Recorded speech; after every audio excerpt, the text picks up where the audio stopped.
You have reached the Geek Elite. Good luck. Do you like comic book movies, particularly Marvel films?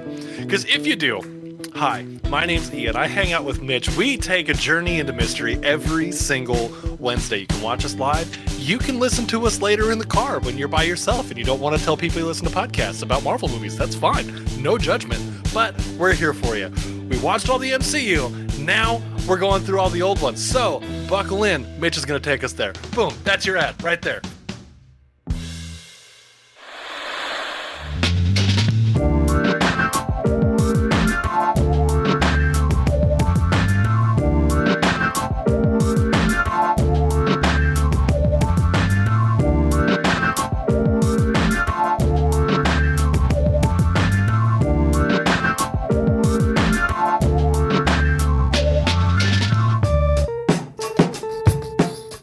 Welcome everybody to We Have Issues, Geek Elite Media show that's about everything literary, books, comic books, webcomics, manga, and everything else you might be reading.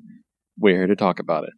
As always, on this day after New Comic Book Day, we are here to talk about all the comics that came out this week, and I'm joined by my stalwart sidekick who's always at my side, Josue. Ladies and gentlemen, non-binary and trans folk out there, if you're not getting your comics on Wednesdays, just be careful. The comics are going to be there. Like, there's really no rush. Just take it slow. It's going to be fucking okay. And it's just some words of advice just put out there. Thank you, Josue. Yeah, you're welcome. No context, you guys. No context.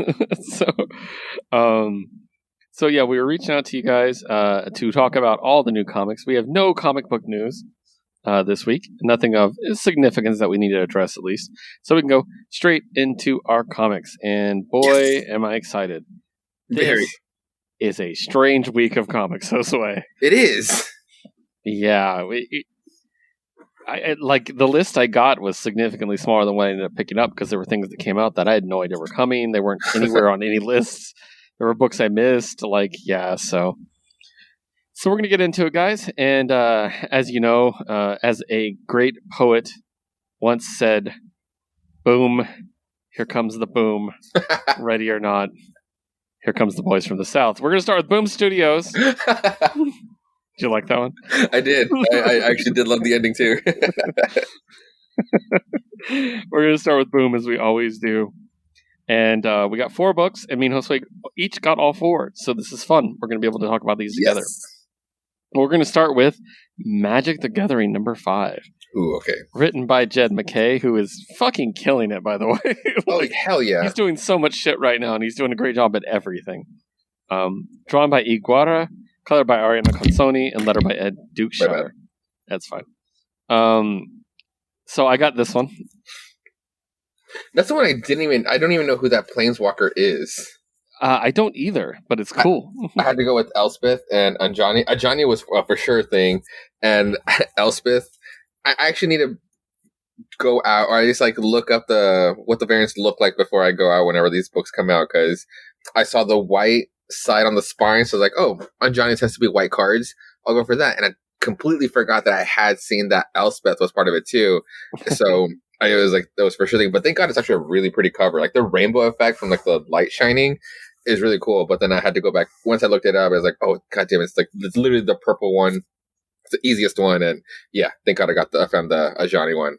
Yeah, definitely. Now the only Planeswalker that I actually really fucking love from decks that I actually have, and I hope they make the variant, is Sarkin Vol, the Dragon Tamer. He is such a badass to me. Yeah, definitely. And also Arlen Cord, the only actual werewolf Planeswalker, but that's also getting into the book right now. Yeah, definitely.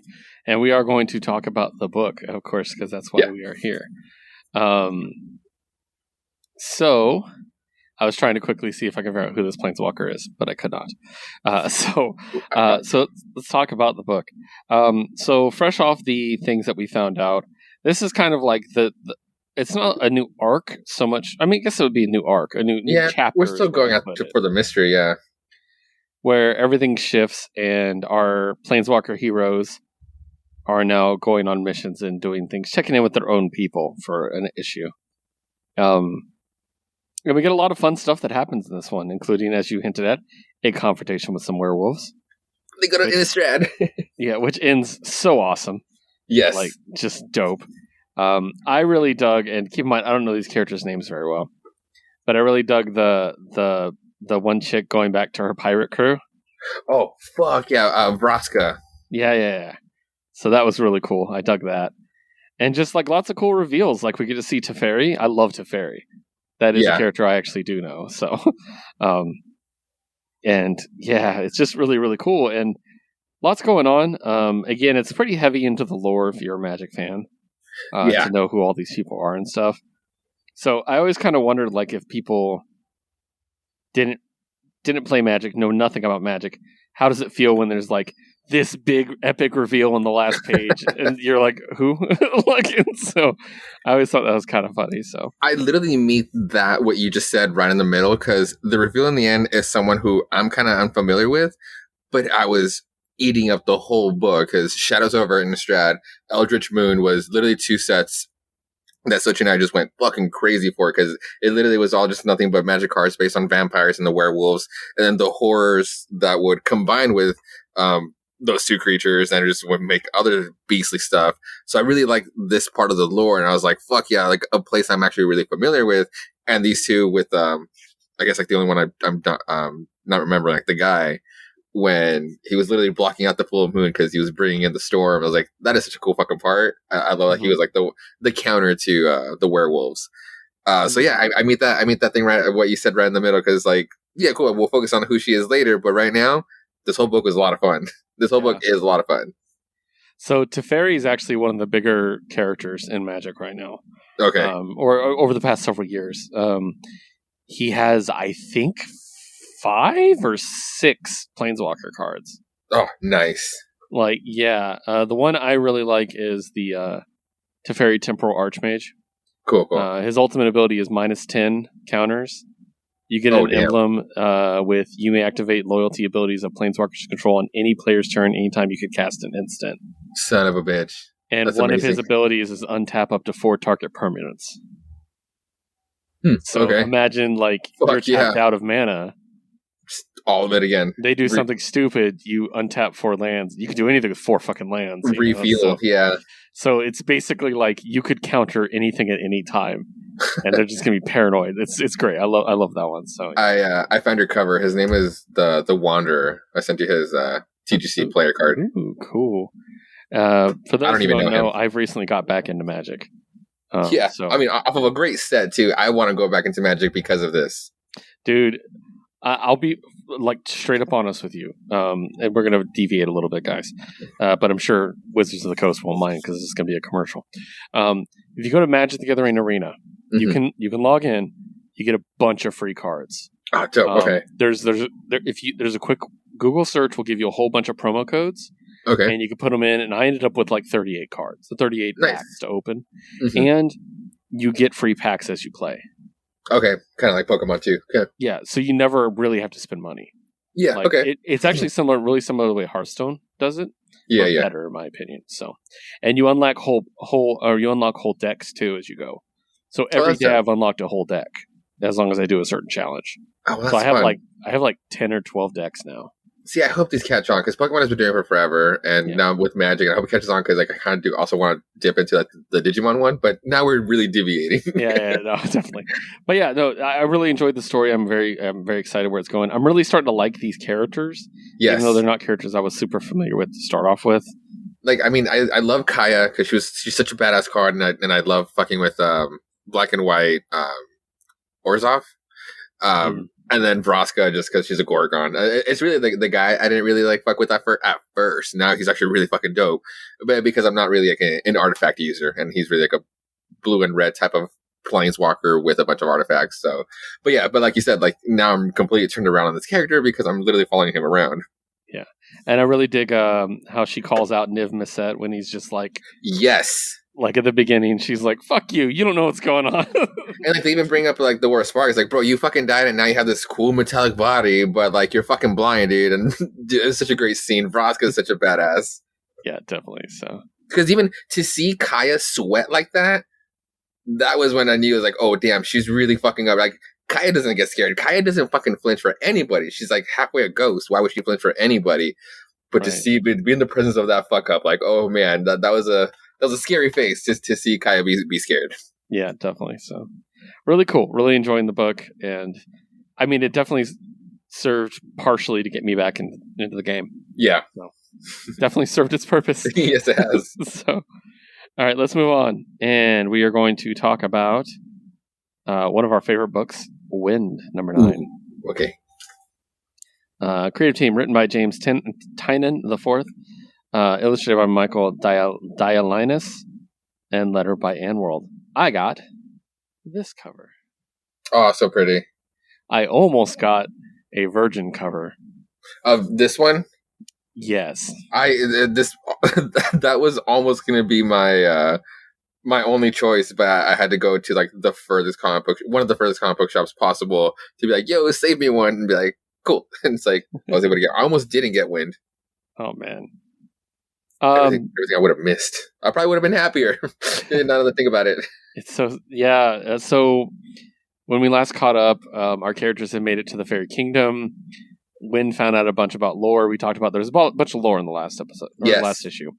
And this one kind of takes back up with the action, where there's a lot more talking, don't get me wrong, but where Wind is basically watching the gardener's boy get worked on, Thorn, and how they're doing surgery on him, and he's worried about him, of course, because he's in love with him. I love the little conversation he has with the fairy girl about, hell yeah, the daughter, about, do you know him well? And he's like, kinda. Like, and I was like, that's really sweet, because it's like, yeah, I was kind of obsessed with him, even though he didn't know it.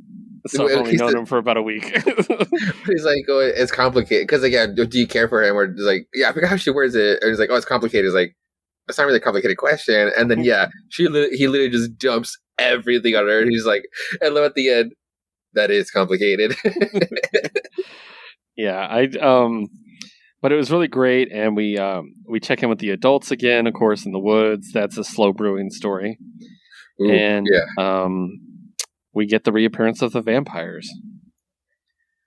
And it looks, obviously, I don't think anyone is out of the book.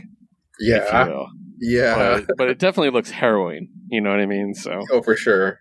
It's really, really good issue. I love that Wind is always a really big issue. It's always nice and thick. There's always a lot to it. So. I love when we get those weird, ominous characters, like sometimes every other book, but like in this case when he was like, well, him and I forget, like, I'm just calling her like the sister, like they get in a fight and he flies away and he meets like that old lady on top of the trees, and because how old she appears, obviously she's probably ancient, she automatically knows she was probably speaking the truth and like was calling out how special Wind really is. Only Wind was just like, oh no, you're just some crazy old lady, you don't know anything, I'm just like a nobody. But no, I'm pretty sure it's one of those where it's just like, we should have been listening to her. One other thing I wanted to point out, and this isn't something I've pointed out in the past, but I definitely saw it in this issue more, especially that specific scene, is I really enjoy a specific thing about Wind's character design, which is, look at how low on his body his wings sprout. Yes. It's like on his waist. Right. I really like that. Usually it's the shoulder blades, but the shoulder, like the angel wings. Yeah. Yeah. I think that's really cool. So just a little like design thing I've noticed that I really like these flight ones, like they're very much like right there in the middle.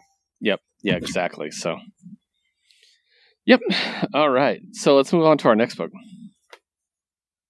Basilisk, number 3. Yes, I did catch up on Basilisk. You got number 2? I got 2. I read it and everything, so we can talk. So, Basilisk number 3. So we got it written by Cullen Bunn and drawn by Jonas Scharf, colored by Alex Guimaras, and lettered by Ed Dukeshire. So we got these 5 creatures of supernatural ability. I don't think we know exact origins or anything as of yet. Supernatural senses, yeah. Yeah, based around the 5 senses. And the last issue, obviously, Josue reviewed it for us. I'll go ahead and throw out my stuff. It was good. It really established them. Because the first issue was all about the one character, and then they were on the last page. Yeah. So the second issue had to introduce us to them. Did a really good job. Made them out to be the threat that they are. The fucking diner scene between these two. Oh, it's brutal. Absolutely brutal. So issue 3, everybody's coming together for what needs to happen. And the 4, I guess for lack of a better word, evil ones of the group are coming together and slaughter a bunch of people. And it's really interesting to see like the bit where they killed everyone. They said, no, they didn't kill everyone. They never kill everyone. Yeah. They always leave one. And then that becomes one of their worshipers, basically, because some dude comes up and is just like, how would you like to join their church? Which I think is pretty funny, actually. I know. It really opened up the story like so much more. I was not expecting this angle. Because what use would they have of followers? You know what I mean? Yeah. So like they literally don't care for people. Exactly. Yeah. Like even like I tried to see if the little girl had any remorse because she was playing with the kids, but she was like, well, now I gotta do this, and she obviously killed them. But I was trying to see if there's any remorse. It was like, as a child, like, does she still want to do this or not? And it was just like, no, they're all just too far gone. Yeah, it's really cool. I'm really enjoying it. It gives me like it's not the same story at all, but it gives me vibes of what was that show on HBO with it was last year. And it was the shape-shifting, like, Stephen King style show. The Outsider. The Outsider, yeah. I get kind of vibes of The Outsider, like a that little bit, kind of world, you know? If there was more of the danger factor than like just like the one entity thing. Yeah. Yeah. Like if the detective character from that walked up in this, I would not be shocked. Like, it thematically feels appropriate. That's what I want to say about this issue too. I like that we finally got, at least like that we were able to put in the words or piece together the backstory of like the protagonist, or like what's driving her revenge factor. It's like, oh fuck, she just wasn't there, and to just come home to just everybody like that, I'd be like, oh fuck, that would mess me up too. Yeah, you get that survivor's guilt, and then you channel it a different way. You know, that's a killer. So, all right, that brings us to our last Boom book. Oh shit! We'll talk about a Boom, written by Tom Taylor, illustrated by Danielle DiNucolo. Colored by Walter Baiamonte and lettered by Ed Dukeshire. I'd like to point out that I said Danielle's name right the first time this time, so thank you. Yes. That's maybe the first time ever. So 7 Secrets, number 11. I didn't notice, and I ended up getting the variant. Oh, nice. I got the cover A. Let me see it. I didn't even get to see it. Oh, God. Now I have to go back for it. I have to get it. Of course. Fuck. So we'll talk about the B story first. Okay. Titus. And I like that it started with Titus of all fucking people, because he was kind of the star of this scene. Basically, they have the British Prime Minister, and Titus is like, I'm going to beat the shit out of him, basically. And they're torturing him for information. And it goes pretty well. One thing that's very interesting is Caspar drops his case. Yes. Which... yeah, well, also his eyes are glowing. That's a whole other thing we need to address. That's the way. I like that the case is the thing that shocked me more than his eyes glowing. Exactly. You get these weird factors, but then these like trivial sentences are like what actually matter, or like they're actually more of a fucking boom. Mm-hmm. So that happened. That was a good story. It's great. But the main story here is when they went... basically, one of the teams went to basically what's left of Switzerland, which everything is dead in Switzerland. They even mention like the bugs. There's absolutely silence, basically. And they go to recover the secret. They get there, and then there's a conflict between Laqueta and Kanto. And their respective people that are allied with them. And Kanto had previously stated that she thinks Laqueta was the traitor. The traitor. Spoilers. ahead, Kanto is the traitor. Yeah. Now, I kind of called that. Yeah. But I also thought it might have been a little too obvious, which I think I got triple played. True, yeah. Because I was like, oh, the masked character is the traitor, the one we can't see. Right. It's like, okay. And then I was like, there's no way they're going to do that. And they did it, so it actually surprised me. So, Kanto, we finally see Kanto without their mask. And it's revealed that Kanto is Amon's lover. And Yeah. And they kiss. Fuck, this book is so good. Like, what's going to happen next? I don't know. I'll never know. It's just so good. The way Amon just like literally swoops in and just, oh man, I did not want Laquetta to just go out like that. Like she knew it was all over, obviously, but man, like like the current meme right now is like top 10 like badass moments, like characters knew that they're gonna die. Like Laquetta's it deserves this fucking spot. She was like so literally badass. crying and just signing I do. Oh man. But then you get the reveal and it's just like, okay, we finally see his face and then they kiss. It's just like, what? It's like one dude lost his mom, the other dude lost his keeper, and the whole time they were together. Get the fuck out of here. That's brilliant. Yeah, it really is. So good. I can't wait to see what happens. Such a good fucking book. It really is. I'm so glad we were both on board. Oh, for sure, yeah. All right. We're going to move on to another publisher real quick. I have one book, and that is for Oni Press. Okay. And this is Invader Zim. Oh, nice. And see the fancy pig? That's a cute cover, yeah. Yeah.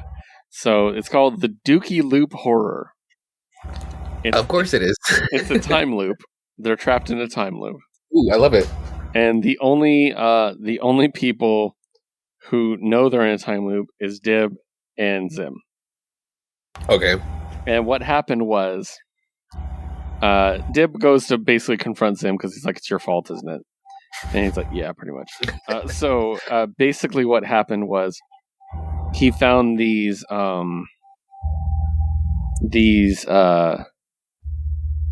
what do you call them?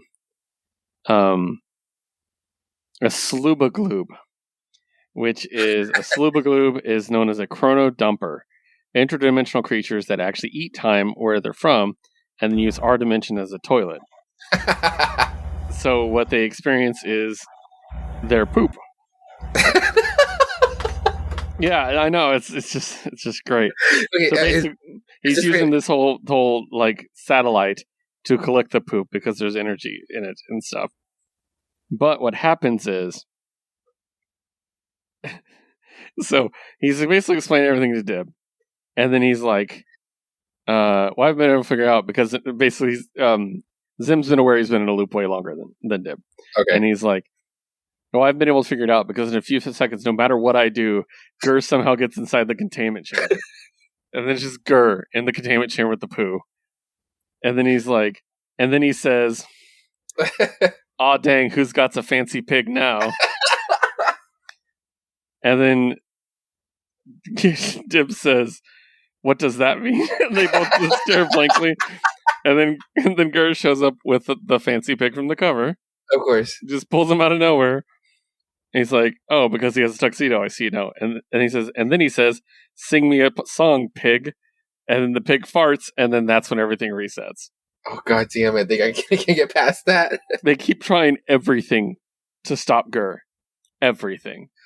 And they're just literally like, and he just somehow pops in. He'll be across the universe and he'll just pop in there out of nowhere. And so they just basically are trying to do this. And that's why they call it the Dookie loop, because it's a time loop with poop. Amazing. So, yeah. It's really funny, man. I love having Invader Zim back. I forgot how much I missed it. Is this written by Jordan Vasquez? Yes. Oh, shit. Okay, I gotta get my hands on it then. And the other character in this is Minnie Moose, who is adorable. Yeah. All he does is say "nya." I literally miss reading him so fucking much, like Jordan Vasquez. Yeah. I get how edgy it was for Johnny Homicide Maniac, but actually he co-wrote it. Co-wrote it, cool. But I mean, like the Rick and Morty books. Like it's not Dan Harmon or Justin involved. Maybe some of the writers or whoever gets involved. But I was curious about this one. But co-writing it, fuck yeah. Yeah, it's written by Jonah Vasquez and Eric Trueheart. Okay. It's illustrated by Aaron Alexovich, colored by Fred S. Stressing, and lettered by Warren Wucinich. Probably because they just, Jonah's pretty busy. Yeah. So they probably just work together on it. So, but yeah, I really dug this. It's so much. It's a one shot too.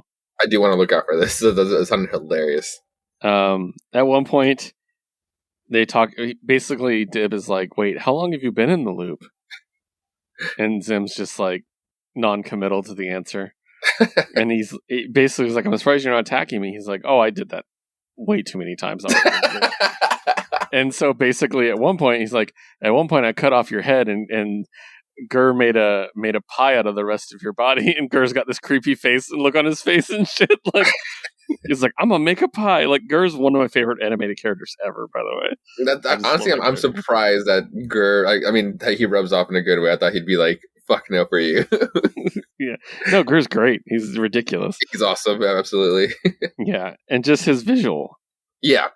The visual of him is adorable. Like, oh yeah, so this one they said Gur ate it, and then he made you into a pie. I actually tried to stop him, but you know how he gets. And that's just the two of them talking. The Gur pops up in the background. Oh, one of those like ominous looks. Is somebody talking about making a people pie? Like, it's just proper creepy. But the best part is at the end, they try to stop it and fail, and it resets again anyways. Mm-hmm. And it says the end, but not really, because of Dookie Loop. So I really like this. It was a lot of fun. And revisiting Invader Zim is great. And I cannot wait for the Nickelodeon game so I can play Invader Zim. Yes. And beat up people. So, yeah. Yeah, I'm finding that. Next up, we're going to talk about Titan Comics and Horizon Zero Dawn Liberation #1. We're back with Horizon Zero Dawn Comics, guys. I'm very excited. Me too. Because I really liked that first run. It was really, really good. So, before we jump in, let's talk about the creative team. Writers and Tool. Stories by Ben McCaw. Script editor is by Annie Catane. Art is by Elmer Damaso. Colors by Brian Valenza. And letter by Jim Campbell. So, you've played the game. Yeah. All the way through. Platinum did. I did not. Okay.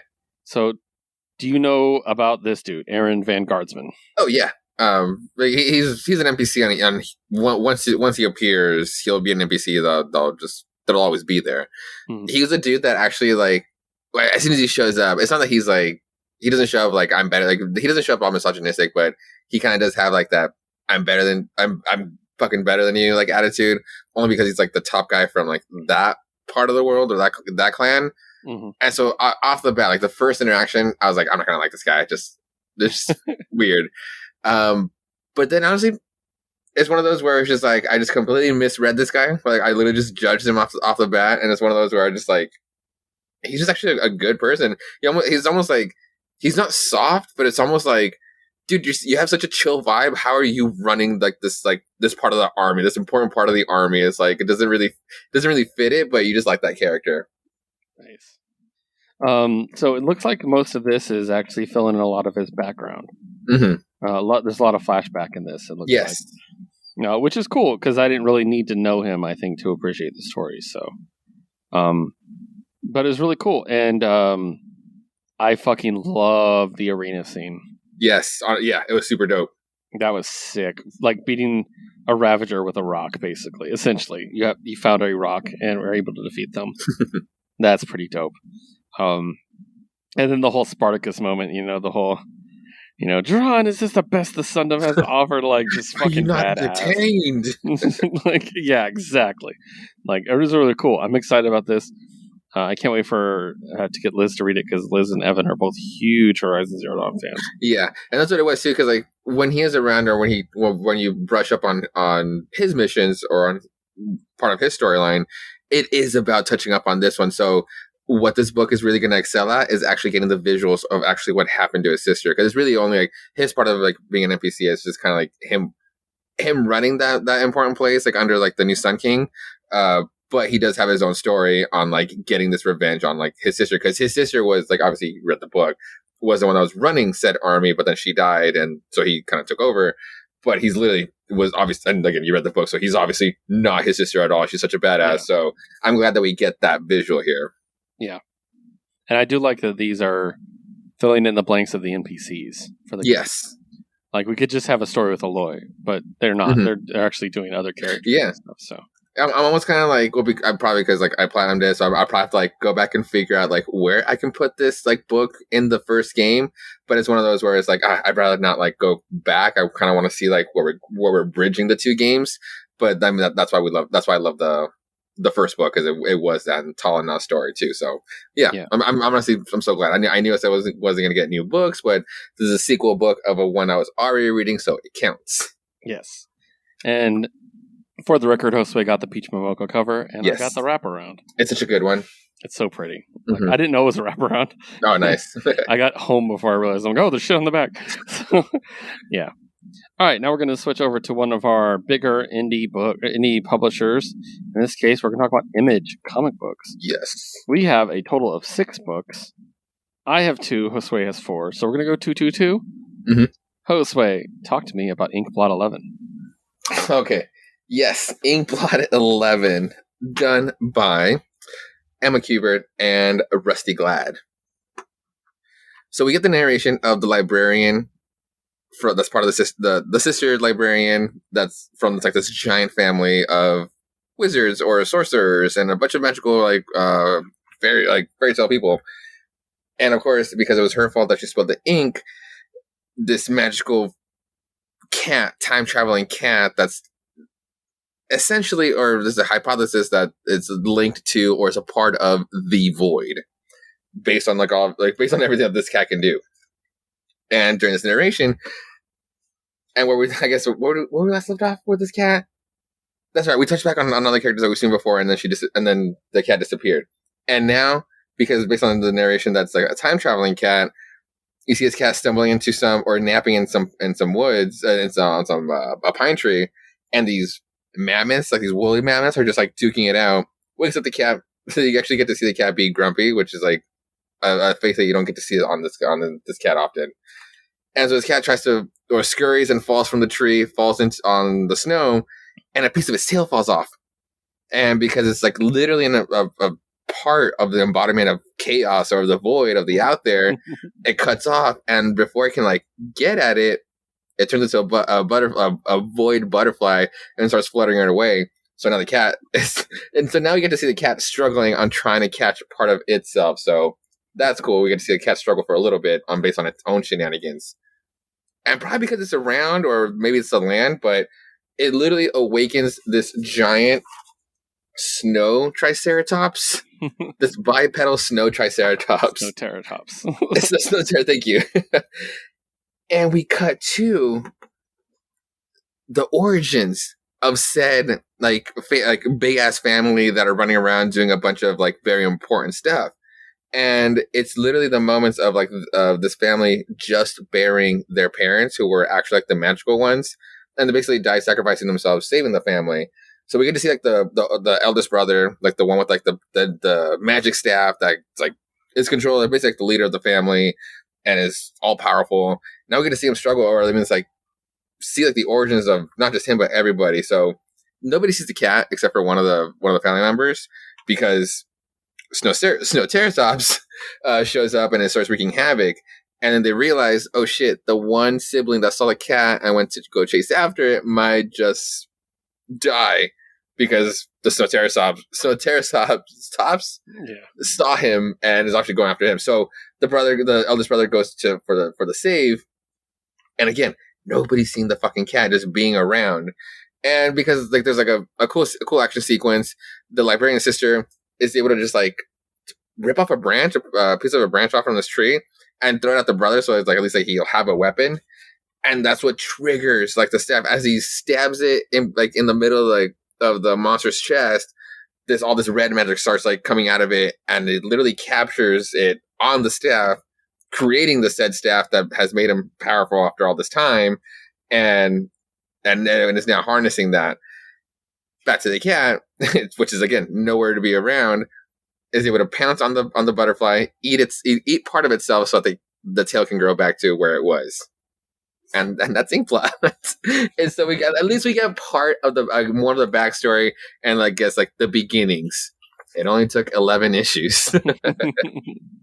Nice. All right, let's go on to the Good Asian 4. Whew. Talking about them heavy ones. Yeah, The Good Asian. Oh, let me go to the back. It's always in the back. This one by Pornsock Pishote. Artist is Alexandra Tefenki. And colorist is Lee Luthridge. And letter/designer is Jeff Powell. Man, I swear to God, Edison Hark. Like, this is going to be one of those, like, noir books that are just going to be, like, dark as fuck. Like, Yeah. It's one of those where it's like, yeah, the detective that you obviously root for, then you change your mind where you want to root for him because he's the cop trying to solve this mystery, and there's obviously other bad guys out there, to where I'm pretty sure it's going to end up, we're 4 issues in, it's a mini out of like 10 or 12, and by the end I know I'm just going to hate this fucking guy. It opens up with like kind of a sex scene. It is a sex scene, but the page, the opening page is just like, you think it's real for a second, but then it's just like Edison Hart with a call girl, and the whole time he was just picturing his surrogate sister, and it was just like, oh God, where the fuck are we going with this? It's just so bad. And also, I mean, like, surrogate sister, like, not even like they didn't even like really adopt him. They just like took him in, really. And like the whole thing is like, what makes it weird is just like she's really more of the kind of like the bigot and will say like kind of racist shit like to him. So it's kind of like, oh, bro, just like why? Yeah. So back to the actual mission. To the actual case. Making it a little weirder. Of course, it has to be about the only guy that's actually there for him. His surrogate brother tags along for the case, at least like this part. It's always, every issue is always somebody who's like in and around like Edison Hark's circle. And of course, how is he going to fuck him over this time? And the whole time he thinks that, and the whole time it's just like Edison Hark is just like, he's playing an angle. He's only bringing him along in the case because he might, like the guy might be a suspect. And it just sucks because it's just like, Frankie, his name is Frankie. It just sucks because Frankie's, again, like I said, like literally the only guy that's ever been there for him. And now for this, again, like the surrogate brother to see you as a suspect for this case. Yeah, I mean, like if you're a suspect, like let's just see it, follow it through. And so until you're proven innocent, but to just not get that from the start from, again, your Chinese surrogate brother that the whole world is obviously looking down at him, but you as Frankie are like, you see him as your equal, and now Edison is my again playing an angle on you. So the whole book is just like him again like working it out around him until he's like, okay, no, it wasn't Frankie. Even though the whole thing is like the reason why he might be a suspect is because Frankie was like again like the one that introduced about why this whole thing is trying to get being solved now. Mm-hmm. So and then we get to the action sequence and we meet up with in quotes, Huey Long, the axe murderer that's been going around, and we unmask him and find out who it really is. And of course, it's just a fucking white guy that's trying to make the Chinese look even worse, based on his own agenda. And because of this, because Edison Hark was trying to play his angle, Frankie's not a cop. Frankie has no training. Frankie took an axe to the throat. And since Edison is the cop, he had to stay and obviously report it in instead of going after him and maybe catching the killer. And it's just like, this fucking guy is just losing every piece of himself, like issue after issue. It's fucking great though. It's just such a hard fucking book. I didn't think I was gonna like it this much, but every issue just gets deeper and darker and just like it just fucking twists a knife every time. I'm really enjoying what you're telling me about it. I'm definitely going to pick up the trade. Nice, so, cool. You know, I love some noir, so yes, no, I definitely think you would dig it too, especially for a period piece, like making it more pulpy too. Yeah, I already mentioned it does kind of remind me of Penny Dreadful City of Angels. Oh, okay. In that it's the first cop of a certain minority you're right. race, and how does he deal with balancing that and stuff. Yes. So. Which I thought was an underrated show. More people should have watched, for the record. But whatever. All right, we'll move on to 2 books from me from Image. The first one is a number 1. Oh, yes. Please tell me. Me You Love in the Dark. Yeah, please tell me. Creative team. Scotty Young is the storyteller. Art is by George Corona. So right there, that's a killer team. So, colors by Jean-Francois Ballou, and letters by Nate Picos of Blambot. There's an additional credit here I want to mention. David Stoll created a 3D model of the house. That's important because this house is basically one of the main characters of the story. Oh my god, I'm going to end up wanting to. You're going to get it. So here's the cover. Yeah, I did see it. You can get get an idea of the art style from her. Mm-hmm. There's the house. Okay. So, she's moving into this house. She's renting it. And basically, who you find out is, I believe her agent is like, this place is haunted, right? Why are you renting those places? She's like, thank you. I know. She's like, haunted or not, it's exactly what I'm looking for. So here's a big 2-page spread with the house and her. Okay. And what you find out is that she is an artist, and she's trying to get inspiration to draw. And throughout the rest of this issue, in this really awesome visual storytelling, she's basically does the same thing pretty much every day. She pours herself a glass of wine, she puts on a record, she sits down and tries to draw. And it's just not getting inspired. Mm-hmm. And she's talking to herself the entire time. But she's talking to the house is what she knows. She's, hey, ghost, if you're real, then I'd appreciate some help unpacking, or maybe just hang a picture or two. Make yourself useful, She's like, So she just can't draw. She cannot be inspired. And she keeps going like, maybe tomorrow or maybe next time, stuff like that. And then the next time she's sitting there, she's talking to the ghost again. She's like, you could at least start the record and pour my wine for me. If you're not going to do that, at least give me some inspiration or something. What good is a haunted house if it doesn't give any quality haunting? And she's doing this for weeks and weeks and weeks. And then she wakes up and she goes downstairs to pour her wine, and she hears music, and she goes out there, and someone had already poured her wine and started the record player for her. Cool. And she's like, what the fuck? Basically, and she's trying to figure it out. So she's finally able to sit down and draw, but she absolutely hates what she drew and destroys it. She's like, I'm supposed to be this big shot artist. I'm, very much like, an artist. Basically, I imagine it like the second album for a lot of musicians, Right. Like, that's the kind of feel I get from this. So she fucking destroys her easel and all this stuff. She throws a tantrum, and then she starts talking to the ghost again. She's like, "Do you see that? Number one lesson in life: throw a tantrum." Blah blah blah blah. And she's like, "What do you say, ghost? Should I just pack it in and go back to being a barista?" And then we get this black panel that just says, "No, you should not." And then she's like, "What the fuck?" She goes, "Oh shit!" And she runs outside while it's raining and stands out there. And she's like, when you start hearing voices, it's probably time to get out of the house or cut back on the wine. And she walks back in. She's like, nice try, ghost, making me think you're actually real. She walks in the other room. The mess she made is cleaned up. Ooh. And on her easel, it just says, I'm sorry. Written on there. Amazing. Yeah. So she's like, I'm losing my mind. What the hell's going on here?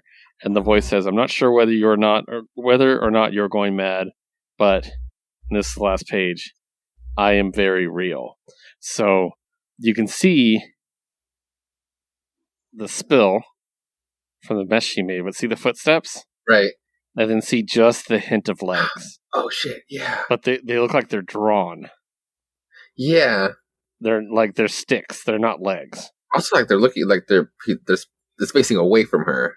Like the positioning is just that's like the shadow, I think. Oh, okay. So that's where it cuts off. That's good. It's a cool haunting story, and an artist trying to get inspiration. Is it going to be a good ghost? Is it going to be a bad ghost? Right. Just dope. I really enjoyed it. I'm glad I picked it up. So definitely worth a pickup, guys. Check it out. My other Image book is Commanders in Crisis number 11. Written by Steve Orlando. Drawn and co-created by David Tinto. Colorist is Francesca Carotenuto. And letter by Fabio Emilia. The Crisis Command is still fighting the bad guys, but as we saw last issue, Prizefighter's back in the fight because he's trending. Oh, that's right. That's how he got it. So good. Trending. And they do this great thing where there's fights going on all over the planet. So you see like all these heroes they made up for bits, like the Brick Bat, which is just basically Batman with a brick in his hand. Dope. And there's a duo called Dusk and Dawn, which I kind of want a book for. They look kind of cool. There's Ajax, last son of planet Olympus. Like, just all kinds of little bit things like that. They're fighting the minions, but Crisis Command is taking out the big bosses. They end up doing so. And all these heroes are coming together. And one of the Crisis Command, her ability is she can change reality, but she has to make up a new word to do so. And so but it has to be like a logical word for what she needs it to do. Yeah. So we get this awesome full page. And you can see there's a word going around the planet. We never see the full word because it's too long. Okay. But basically, everybody is suddenly mentally linked into a giant hive mind. Everybody on the planet. And she's like, welcome. I thought we should all talk. And I do mean everyone. For the next 24 hours, we are all here. So they're basically all together to talk it out, basically. Damn. It's really cool. That's kind of where it's left off. And it's just like, this can be, basically, we all have to work together. This can be the ending or new beginning. Basically, it's up to you. And then that leads us into issue 12. Really cool stuff. I love this book. Nice. It's got like almost a Tim Seeley sense of humor sometimes, which makes me laugh. But it's also like not anything I could see Tim ever doing. You know what I mean? Okay, So, yeah. So really, really good. I really enjoy it. So tell me about Stillwater 9. Whew, Stillwater number 9. Chip Zdarsky with writing it. Ramon K. Perez with the drawing. With the artist, and Mike Spicer does the colors. That's right. And Russ Wooten doing the lettering. So last issue we took a break and we figured out kind of like how the sheriff, how she got into the town, and now we actually come back to where we actually left off, and it was with the guy, the main character that came back to Stillwater, discovered that now he's part of the town, son of one of a member, why he's related to being here. And where we last left off with him is that he was rescued by one of the kids, particularly at first the guy that would be the sheriff, the guy that brought his marine militia or his little militia over to take over the town now, and he's really fucking up there. We'll get to him in a second.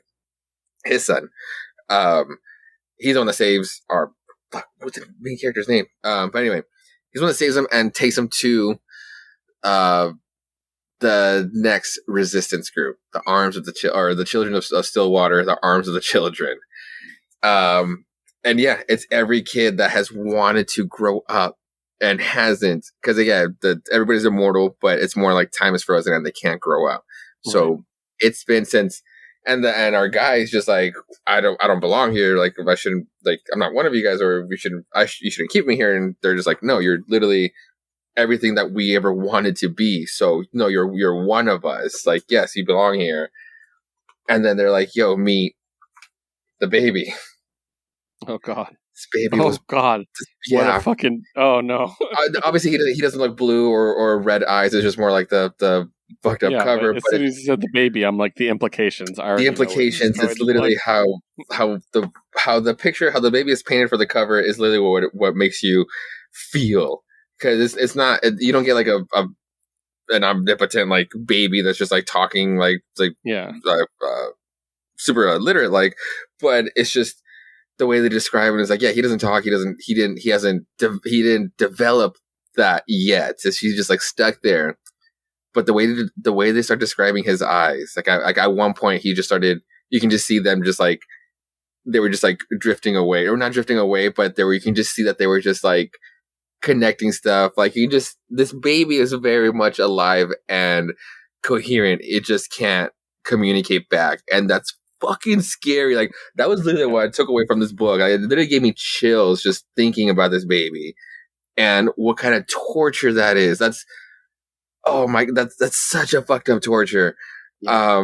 So back to the sheriff, and then the other sheriff, since like the militia came, and now the guy chef could take over, and he was gonna go on his way to kill her, but using their words, and she kind of got the upper hand on him, was able to kick him, and they crashed and got out. And pretty much now the two stories now meet. the guy that grew up kind of hears the crash and is gonna go fight the sheriff, the guy that brought the militia. And obviously, again, because he's not trained or was ever in the military, he just gets his ass kicked. And that's when the kids show up. They were following behind him, and of course, he's like, "Yo, I'm your son. Just stop? Are you really gonna kill me?" And the fucking guy literally starts pointing the gun at his own son and be like, "I told you to leave." And because also two of the militia people showed up as well to back him up, so obviously, like, we were all fucked. And then the kid shows up and is like, "No, stop!" And again, the like left off, he's pointing a gun at his own son, but he's not flinching. Because the other kids show up, and now they're for sure outnumbered. And also because the two people just, I guess, now have a heart. And they're like, "Yo, we're not going to shoot kids." But also because they realize they're also outnumbered. So it was just a heavy fucking book. And that scene alone to just like trying to like to relate or to just like feel bad for this baby. But it's just like, who can comprehend what this little thing is actually feeling or going through? It's like, fucking A, just like let him go out of town so he can just start developing. Like, fuck, Seriously. mm-hmm. Yeah, that's crazy. It's just that kind of thing, like being arrested at a certain age, but at too young age. Yeah, like Pinocchio in Fables. Right. And that's what I was expecting. Just like a little kid, a little baby, just like mouthing off, and it's like, "Oh, this sucks. I hate being at this size." But to just not be able to, and then to just, but your brain, that little infant brain has at least developed enough, or enough time has passed to where it can at least comprehend, and now it knows how screwed up it is. Yeah. There was in the R.A. Salvatore novels, long story short, there was a point where a bunch of characters were brought back to life. They were reborn in new bodies, but they were babies. But they maintained all of their intelligence and all of their memories from their previous life, even as babies. So, like, one of them was just like the indignity of having to breastfeed and stuff again. Oh, okay. And knowing he has to do it and just fucking hated it. I was like, fuck. Like, that's really intense. So, yeah, that's just crazy. Because, yeah, that baby's body didn't develop. It's still eating, it's not eating solid foods. Mm-hmm. You know, it's probably been eating formula forever. That's fucking crazy. Like, yeah. All right. And last image book, Skybound X5.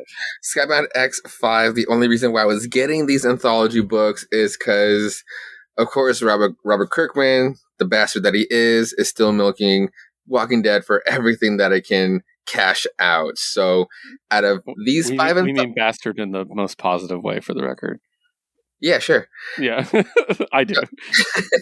So, out of all these 5 books, of course, there was one running story, and it was Rick Grimes 2000. So I had to see it through because, like, I mean, there's short stories, and at one point it was going to end. And also, like, with this set of books, I won't get every single issue unless it's like a Skybound book that I am also reading. Like, literally, like, I wouldn't have gotten number 3 because it's also touching on Murder Falcon and Science Dog. Number 4 has Excellence, Sea Serpent's Air, and Redneck.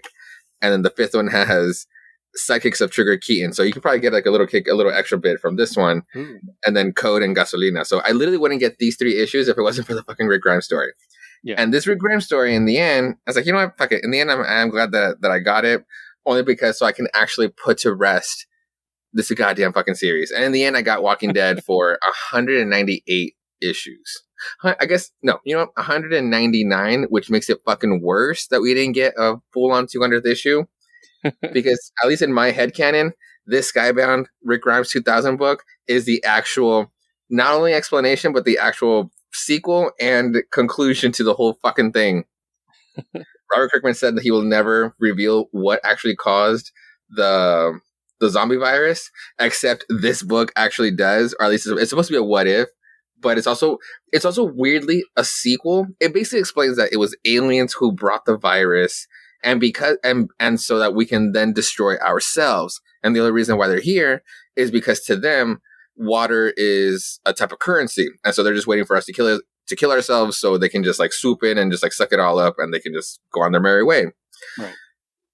And spoiler alert to the actual Walking Dead comic book. 1, 2, 3. Spoiler alert. Rick Grimes doesn't make it in the end. So this opens up in the same way The Walking Dead opens up. Rick Grimes opens from a coma. Only we find out that the aliens were actually, as in the main continuity, as characters were dying off, instead of them going, I mean, some of them did turn into zombies, but the ones that we didn't really get to see what happened to them, they just died. The zombies were literally collecting the bodies as they were dropping and then resurrecting them for their own purposes for this story now. And it just becomes so fucking crazy. So it's like, we get our explanation, we get our sequel. I guess, fuck it, this will be the ending. And the only reason why I want to make it like true headcanon is because we had that that one shot that Brian K. Vaughan wrote. What was it called? The Alien.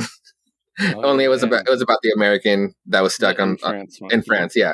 So obviously it was about that kind of alien, but still the title alone, and then we get this weird thing that was the explanation was aliens. Fuck it, I'll take it, and I can finally put the series to bed, and I can little to not talk about it as much. And the reason why it did get cool at the end, because Negan shows up, and it gets super fucking Star Wars. Negan's Lucille is split in half, so he's double wielding it, except that he's been working for not the whole time, like ever since like he got. Basically, for the story, he started working for the aliens, and Lucille he combines them, and that's how he kind of has some sort of control for the zombies for the aliens. And when he combines them, the fucking Whisperers show up at the last fucking second, like Alpha and Beta. And then because there's not much story to tell left, in this case, they're actually together. And as soon as they kiss, all of the zombies morph into just this one giant zombie monster. God, I actually kind of wanted this in the main continuity. But yeah, so they fight. Makes me think of Wreck-It Ralph too. Kind of. Liz, when we watched that, Liz was like, "Do you think one of the Wreck-It Ralphs is his dick?" And I'm like, "God damn it!" Oh god, that's so true. But yeah, it gets very Star Wars like, and at the end there's like a nice little ending where it gets really like Interstellar. Carl gets his happy farm ending where he's like, I've seen too much shit. I'm literally living a life of peace that my dad wanted. Meanwhile, Rick Grimes is basically Matthew McConaughey and just still goes out and does whatever he wants because the fight's not over. But yeah, it was just bonkers. It was stupid, and God, Walking Dead is just forever over now. I hope, like, please, in Skybound X, Robert Kirkman, just tell other stories, please. Well, it's like Bo Burnham said, I'll stop beating this dead horse when it stops spitting out money. So. I mean, it was cool to see, like, Walking Dead characters in this sense in color. I do not like the current Walking Dead Deluxe being a re-release, but now in color, because this one is actually drawn by Ryan Otley. So you do get the Invincible team up, but them doing Walking Dead instead. So yeah, that was the only kind of thing that was also gripping me with. Gotcha. Oh, and then Skybound 2, there was in Skybound X number 2, this one did have another reason to get it because it did have a Stillwater story, and this one was about the sheriff's son that I was talking about earlier, and his interaction with his grandfather, and it was a really good story about like letting go, in a sense, because like the grandpa is just like really fucking just like he's just not happy. Reason being is because the grandmother, like, or his wife, was one of those that was just like, I fucking hate this life. And she chose to escape or to leave. Who knows if they got to her and put her to rest instead. But he thinks about that. Obviously, he knows that. And obviously, he starts bickering with the grandson. And the grandson the whole time is because he has a cat. And now ever since this has happened in Stillwater, there has been no animals around. Like they even felt the weirdness and they either left or they kind of they pushed him away. But this one cat like really likes this boy, but he keeps escaping and like comes back just for the boy. So there's a really good moment of like the boy taking the cat to the edge and just letting it go because he knows that he wants to leave and not necessarily stay with the weirdness. And the grandpa actually kind of follows him out to the woods and he witnesses and they have a moment at the end. So it's kind of cool because like they did say that this would actually introduce a character, it being the grandpa, and I guess he's actually might play an important part later in the main line. So yeah, these stories are like little extras, but they might serve some purpose for the main run, which is why in case you might want to get the fifth one for the sidekicks, Jared Keaton. Nice. I mean, I might. Or just skim it through because they're literally like they're not long stories. Just skim it through at the shop. Yeah. So, all right. That ends off our Image run. It's quite a few Image books. We're gonna move on to Vault. So Vault, in this case, we have 2 books. We each got one. I was unable to secure Engine Ward number 11. I didn't realize it came out this week. It wasn't on my list, and it wasn't on the wall. So, Josue, tell me about Engine Ward 11. Feel free to spoil, unless it's something gigantic. Well, I mean, first and foremost, written by George Mann, art by Joe Eisma, colored by Michael Garland, lettered by Hassan Otsamane Olau. I mean, it's almost like a can't, right? Because this is issue 11, and we're kind of speculating that it might end at 12 based on the Zodiacs.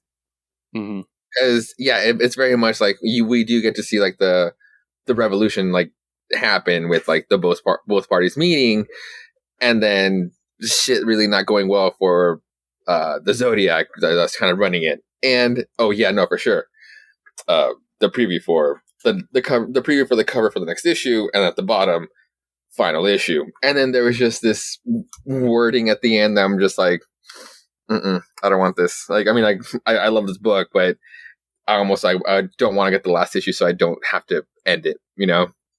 And again, like, I can't really go on spoilers because this is the penultimate issues to the series. But gotcha. I will show you that it was promised to be Toro's. Yes. Yeah, and it is a good one. It has a good red cover. Yeah, that's pretty great. So I'm excited. I'm going to have to pick it up over the weekend. So cool. All right, that brings me to my vault book, which is Heavy, number 7. So I got this cover. I just really like the red background with the white sketchy look. Oh, yeah, it is. So I tend to get this whenever this variant cover is available. So this book is such a trip. Written by Max Bemis, drawn by Eric Donovan, colored by Chris Peter, letter by Taylor Esposito. So this is the one with the people who died, and now they travel to alternate realities and try to fix problems. They're called heavies. And they're basically cops, but they're more assassins, really. And the main character, so just to give it, because to go over this, I kind of have to refresh you with the characters. You have Bill. Bill's the main character. He's a good dude. He has a wife named Sharon, and they're killed by a guy who is her ex-boyfriend, who's also in the mob. His name is Slim. Bill is told that Sharon went to heaven, so he's got to work as a heavy to earn his way into heaven. So he's working his way into heaven, and he ends up getting a new partner, and it's Slim. And it's the version of Slim that killed him. Yeah. So he hates him, but the rules are basically you can't hurt your partner. So he has to work with him in order to make it to heaven one day. And as they work together, even though Slim is pretty terrible, he starts to kind of like Slim a little bit. They start to get along, and they're on the same page and stuff. Just Slim is willing to do the horrible things that he doesn't, basically. Yeah. And then they get a new partner, which is Sharon, his wife, but not from Bill's reality, from another reality, where she had a lot of problems and she got into drugs, and in this world, she ended up with Slim the entire time. So it's like this hardcore version of Sharon, and the two of them are just fucking, her and Slim, constantly. And Bill has to deal with the fact that an alternate version of his wife is banging this dude that killed them in his world. And so that's kind of the setup for this. One thing we see, so there's this, the area where they're at is called The Wait. And it's a big, vast, open area. And their boss reveals that the Wait is actually a chick, is the way she put it. And they're like looking at a hole, and you realize the hole is the vagina of existence. No shit. And the boss proceeds to... You can guess what that is. Oh my god. This book, yeah, I'm not even going to repeat it out loud because it's fucking hilarious, but it's a little disgusting. Holy shit. So that's how she communes with everything, basically. Meanwhile, Bill and Slim are sent on a mission. So, and there's also a tease at the beginning where one of them held Jesus as he died in one of the worlds, which I thought was pretty funny. So, basically, they're talking about how, because in this book they met God once, and God was like a spoiled little kid. And they're like, we weren't told the real versions of the stories. You know, there's more to it than we were told. And they reveal that that when Lucifer, in this one, they reveal that Lucifer, when he betrayed God, he was, you know, basically like he was cast down, as we know, and stuff. And he's like, oh yeah, they're in hell. And he's like, no, whatever. Like, he's like, there's no such thing as hell, basically. Like, why would God allow them to keep power? That's just something, True. that's a lie, basically. And he's like, no, he just dumps them in this pocket dimension whose fabric is maintained by the weight of their abject suffering and depression. And so we get this look of all these fallen angels just withered and sad looking. Ooh. They're no threat to anybody, basically. Yeah. And he's just like, Bill's like, what's our mission? And he's just like, all this stuff. Basically, he's like, basically he's talking about how Bill's too nice and everything. And Slim is like, and I'm truly not trying to be a dick here, but that's why Sharon sleeps in my bed now. Basically, it's like, she's like, the most reliable thing in this fucked up world is that cold will always find you. And then he's like, I have a job to do, basically. And we get a confrontation with Bill and somebody else while he's doing the job. Slim comes out, and Slim's like, all right, job's done. And Bill's like, well, that was quick. He goes, you want to tell me what our mission was? He goes, oh, you're just backup. Someone has to make passionate love to Satan every century or so to keep him pacified. Oh my god. God damn it.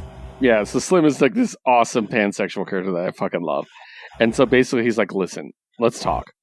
He puts his hand on his shoulder. He's like, look, I'm looking out for you. That's why I brought you here, to show you I care. And then he kisses Bill. Oh my god. And then he says, I'll be frank, my dog. I think we should be together. You, me, and Sharon. Think about how many issues that would resolve for you. I doubt she'd argue against it. She has overtly fallen in love with you. Who needs to fucking climb when we can create our own heaven? And then Bill's like, I know you pretty well at this point, but fuck you, basically. Like, he's like, I don't want this. He's like, this proves I know exactly what you think of me, that I'm some repressed homophobe who secretly just wants to cleanse your balls of my face.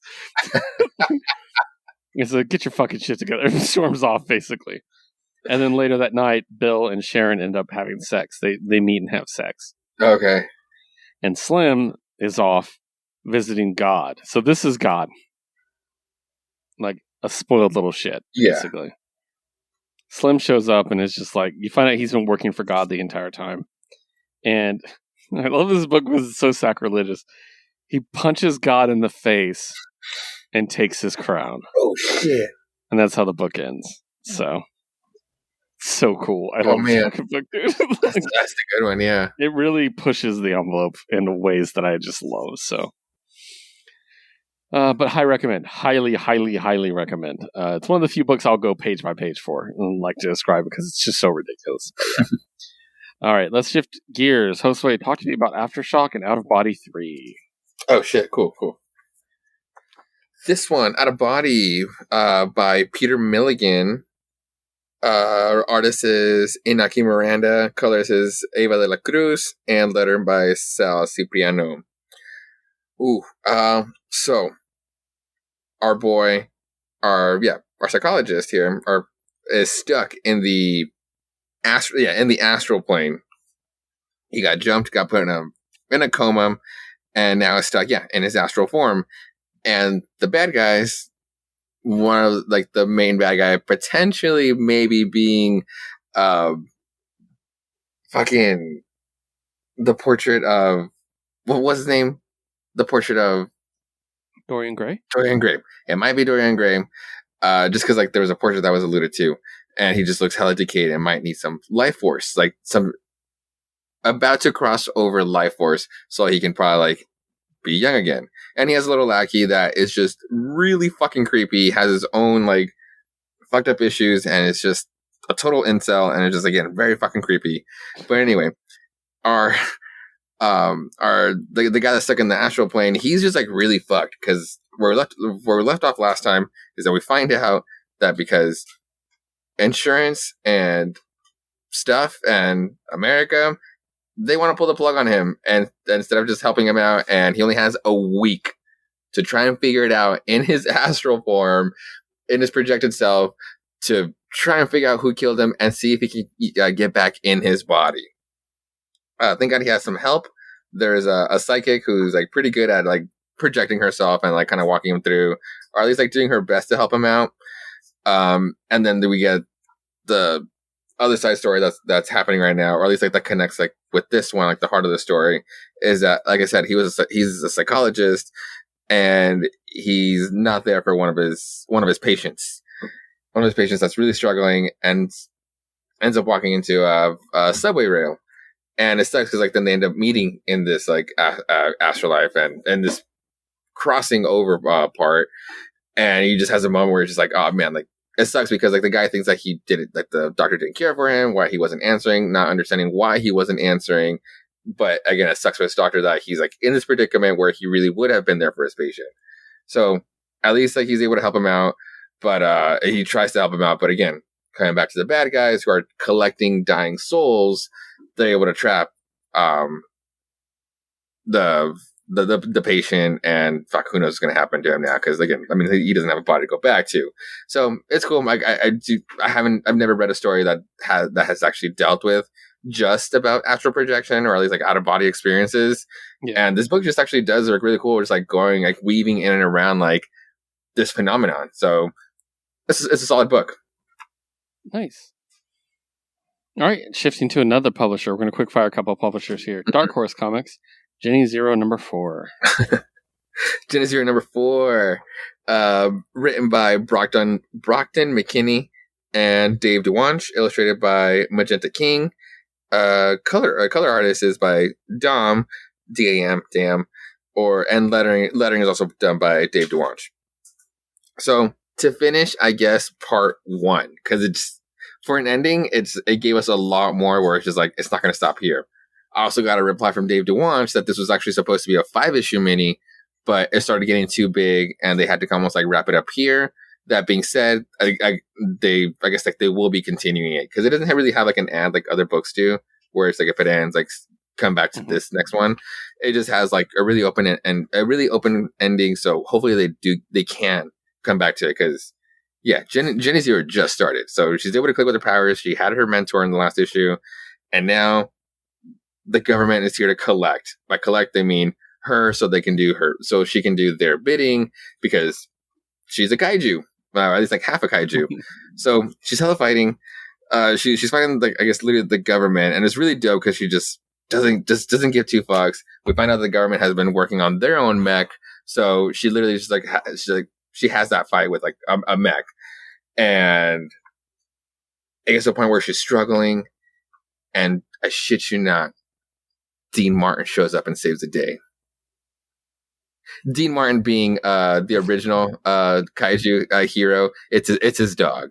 His dog his dog is named Dean Martin. What we find out though is that this regular looking hound dog can also gigantify into a kaiju, and now it's a 2-on-1 fight, and he's able to help out.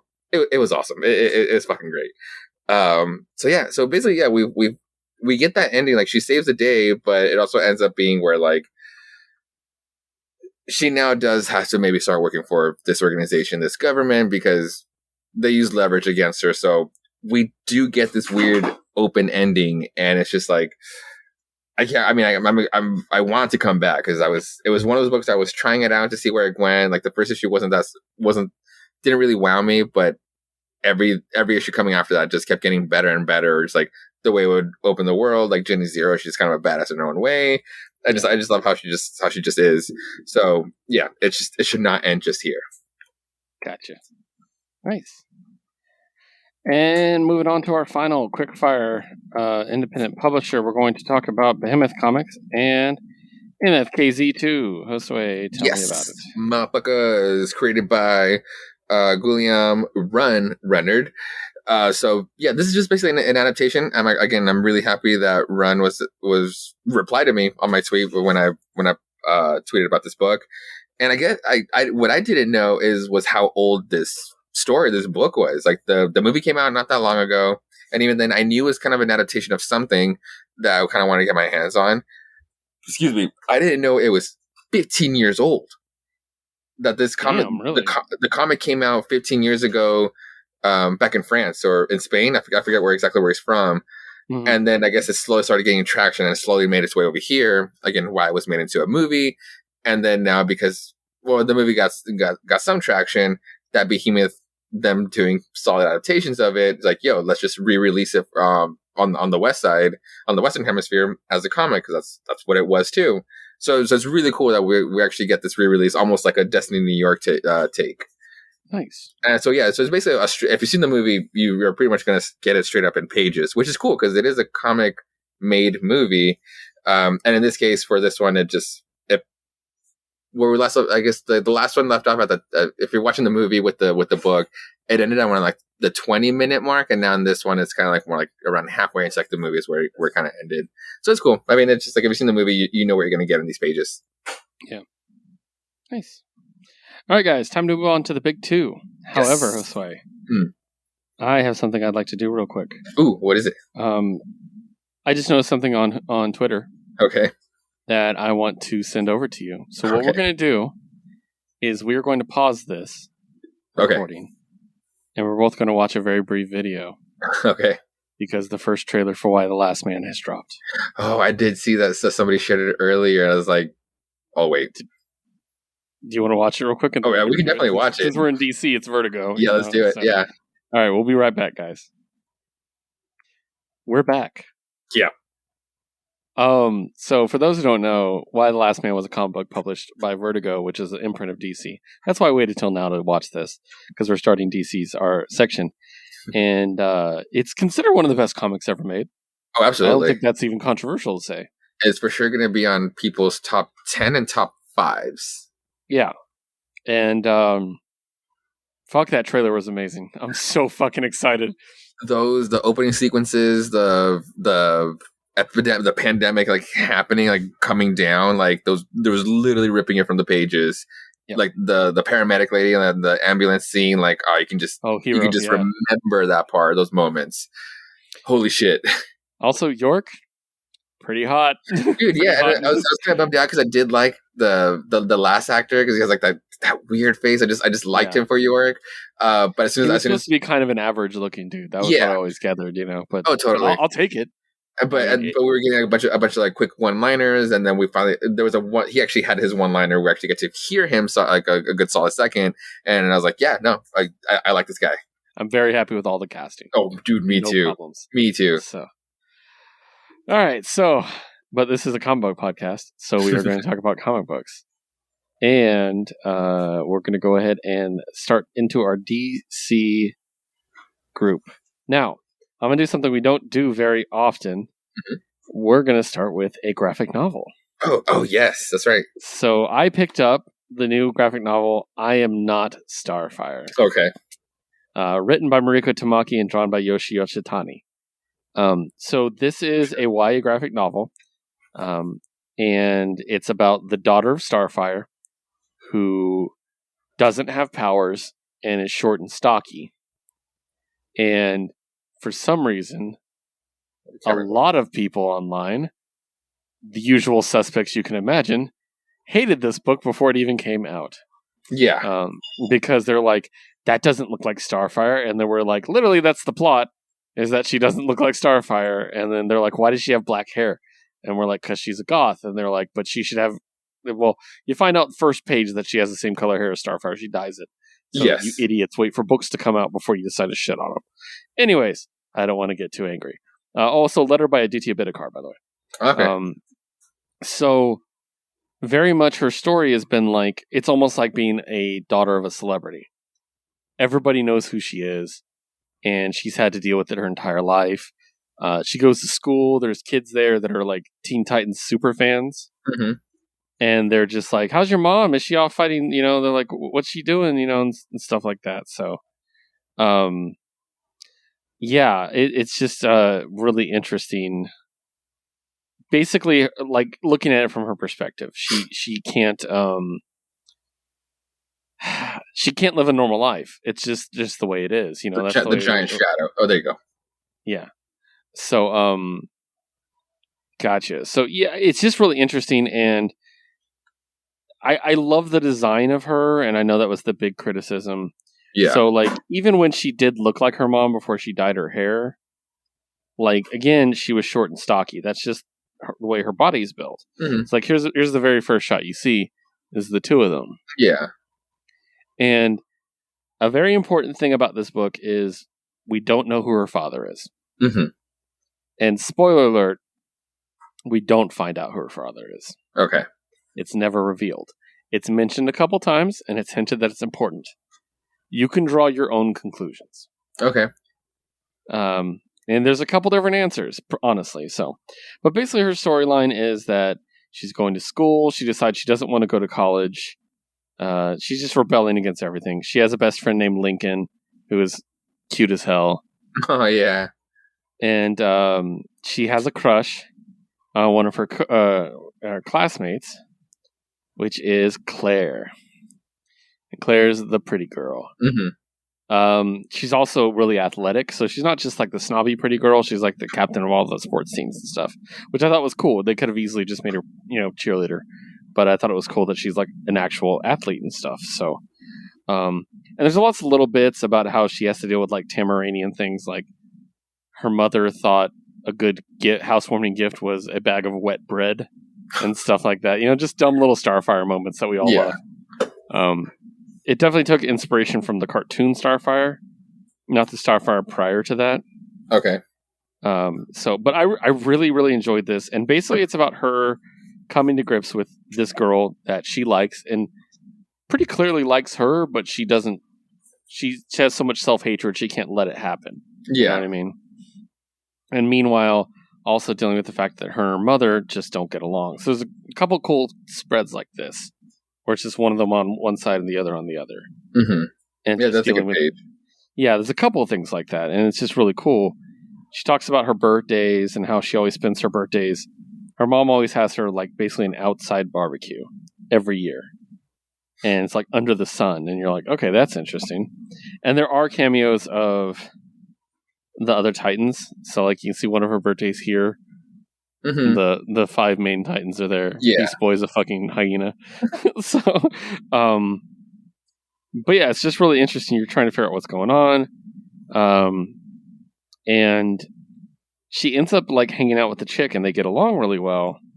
And the chick takes a picture with the Titans when they come to visit. And she's like, you're not interested in me. You're interested in the Titans. It becomes a whole thing between them. But then who shows up? But Blackfire. Mm. So she shows up and she's basically like, you are your mother's daughter. You're a threat to my rule, basically. Like, you could technically claim the throne, so we need to basically have a fight to the death to determine who could be queen. And Starfire's like, I'm going to take care of it. And so they end up having this fight. She designs a cool little costume for herself. Oh, that's cool. Yeah. Good one. And they're fighting and stuff, and Starfire goes down, and there's this really cool thing, because her whole thing is like, I'm the anti-Starfire, because I'm nothing like my mother. Yeah. And then she's like, now Darkfire takes down, or Blackfire takes down Starfire. She's like, now I see for the first time the true opposite of my mother. This person who only wants to see the end of things, who wants nothing but violence and revenge. The anti-Starfire isn't me, it's her. And she like kind of comes to grips with her mom, and she's like, I'll protect you, Mom, and stuff like that. And all of a sudden, her eyes start glowing. Oh, that's cool. And her powers awaken. Now, look carefully at this. Yeah. That's green. Yes. But that's a specific shade of green. Oh, absolutely. Yeah. So that leads me to one of my ideas. So, but basically she ends up becoming a superhero in the end. And she ends up with the girl. We get a bunch of cute lesbian pictures, which I love. So, and they end up together, and yeah, it's great. And they still, again, she still maintains her aesthetic. She is, but I like that touch where she's like growing out her roots now, though. Yeah, exactly. Like she's okay with her hair now. And then Starfire's like, they're like, have you picked a hero name? She's like, I'm going to stick with Mandy for now, which is her real name. Oh, okay. And Starfire's like, I like it. She's like, but my full name is Mandy the Destroyer. And it's a very Bakugo moment where she's just like on fire and shit. Oh, that's adorable. Yeah, so, but there is a moment where we get this shot of Nightwing and Starfire together. Oh, not Nightwing.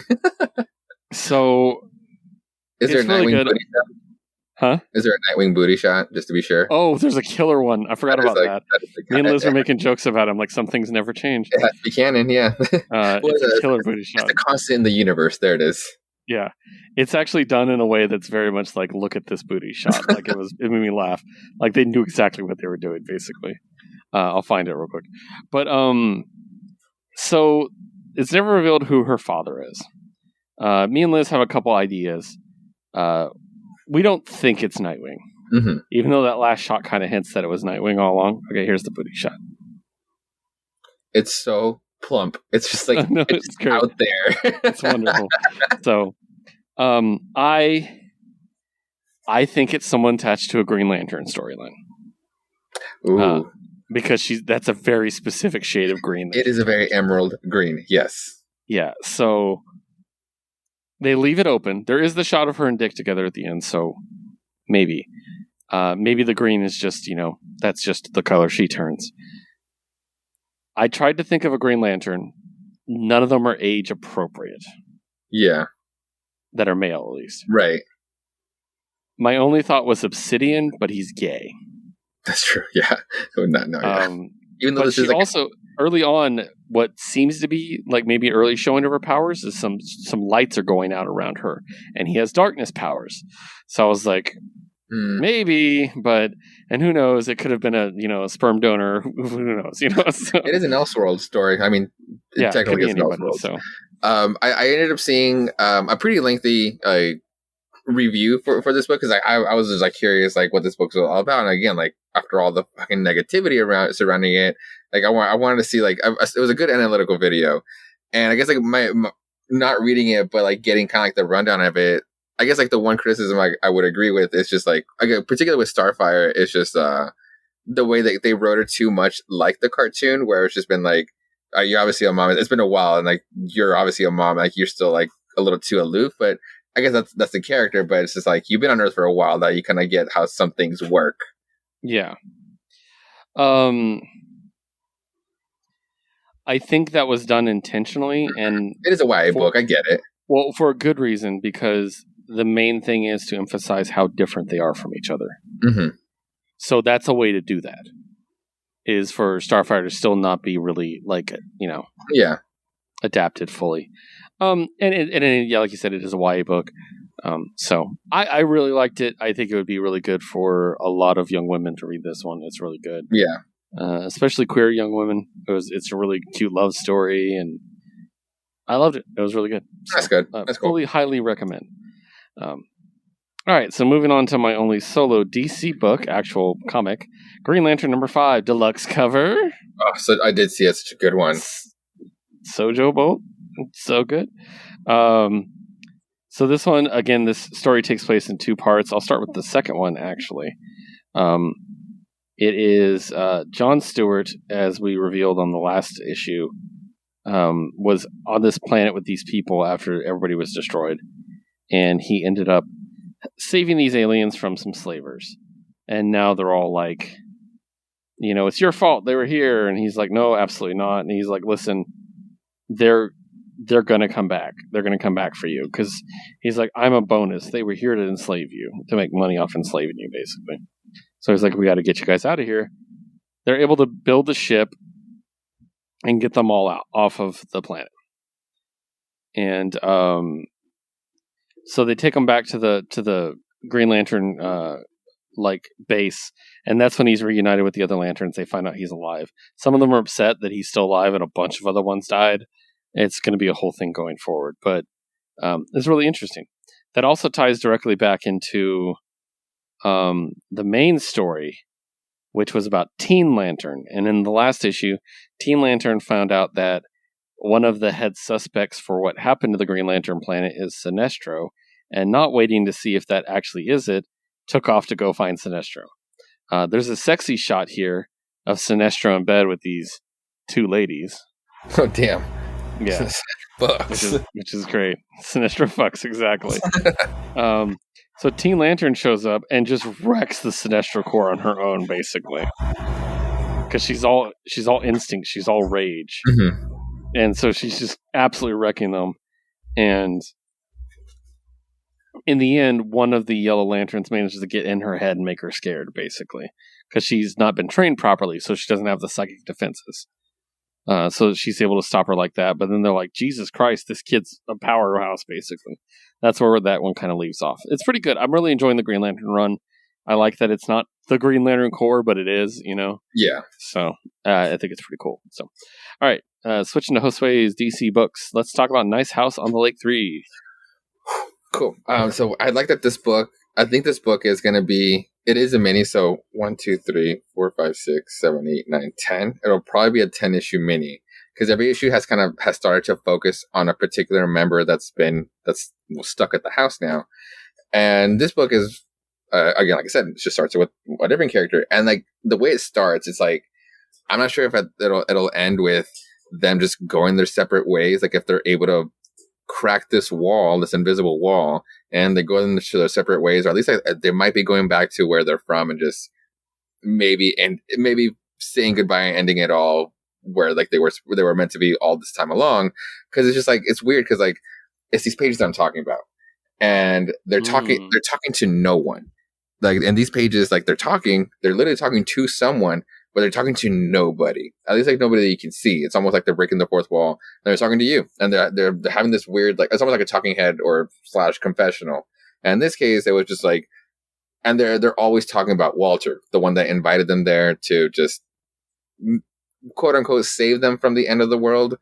But obviously it's like, well, why the fuck? Why can't we be over there? Why weren't we over there? Why couldn't you just tell us so we could just save everyone else? And that's when Walter just disappears. He literally just vanishes. So in this case, this confessional, this friend is just like, yeah, no, Walter was like actually the first person I came out to. Like I had closer friends. I literally had closer gay friends, but I just somehow just felt safer with Walter, and that's who I chose.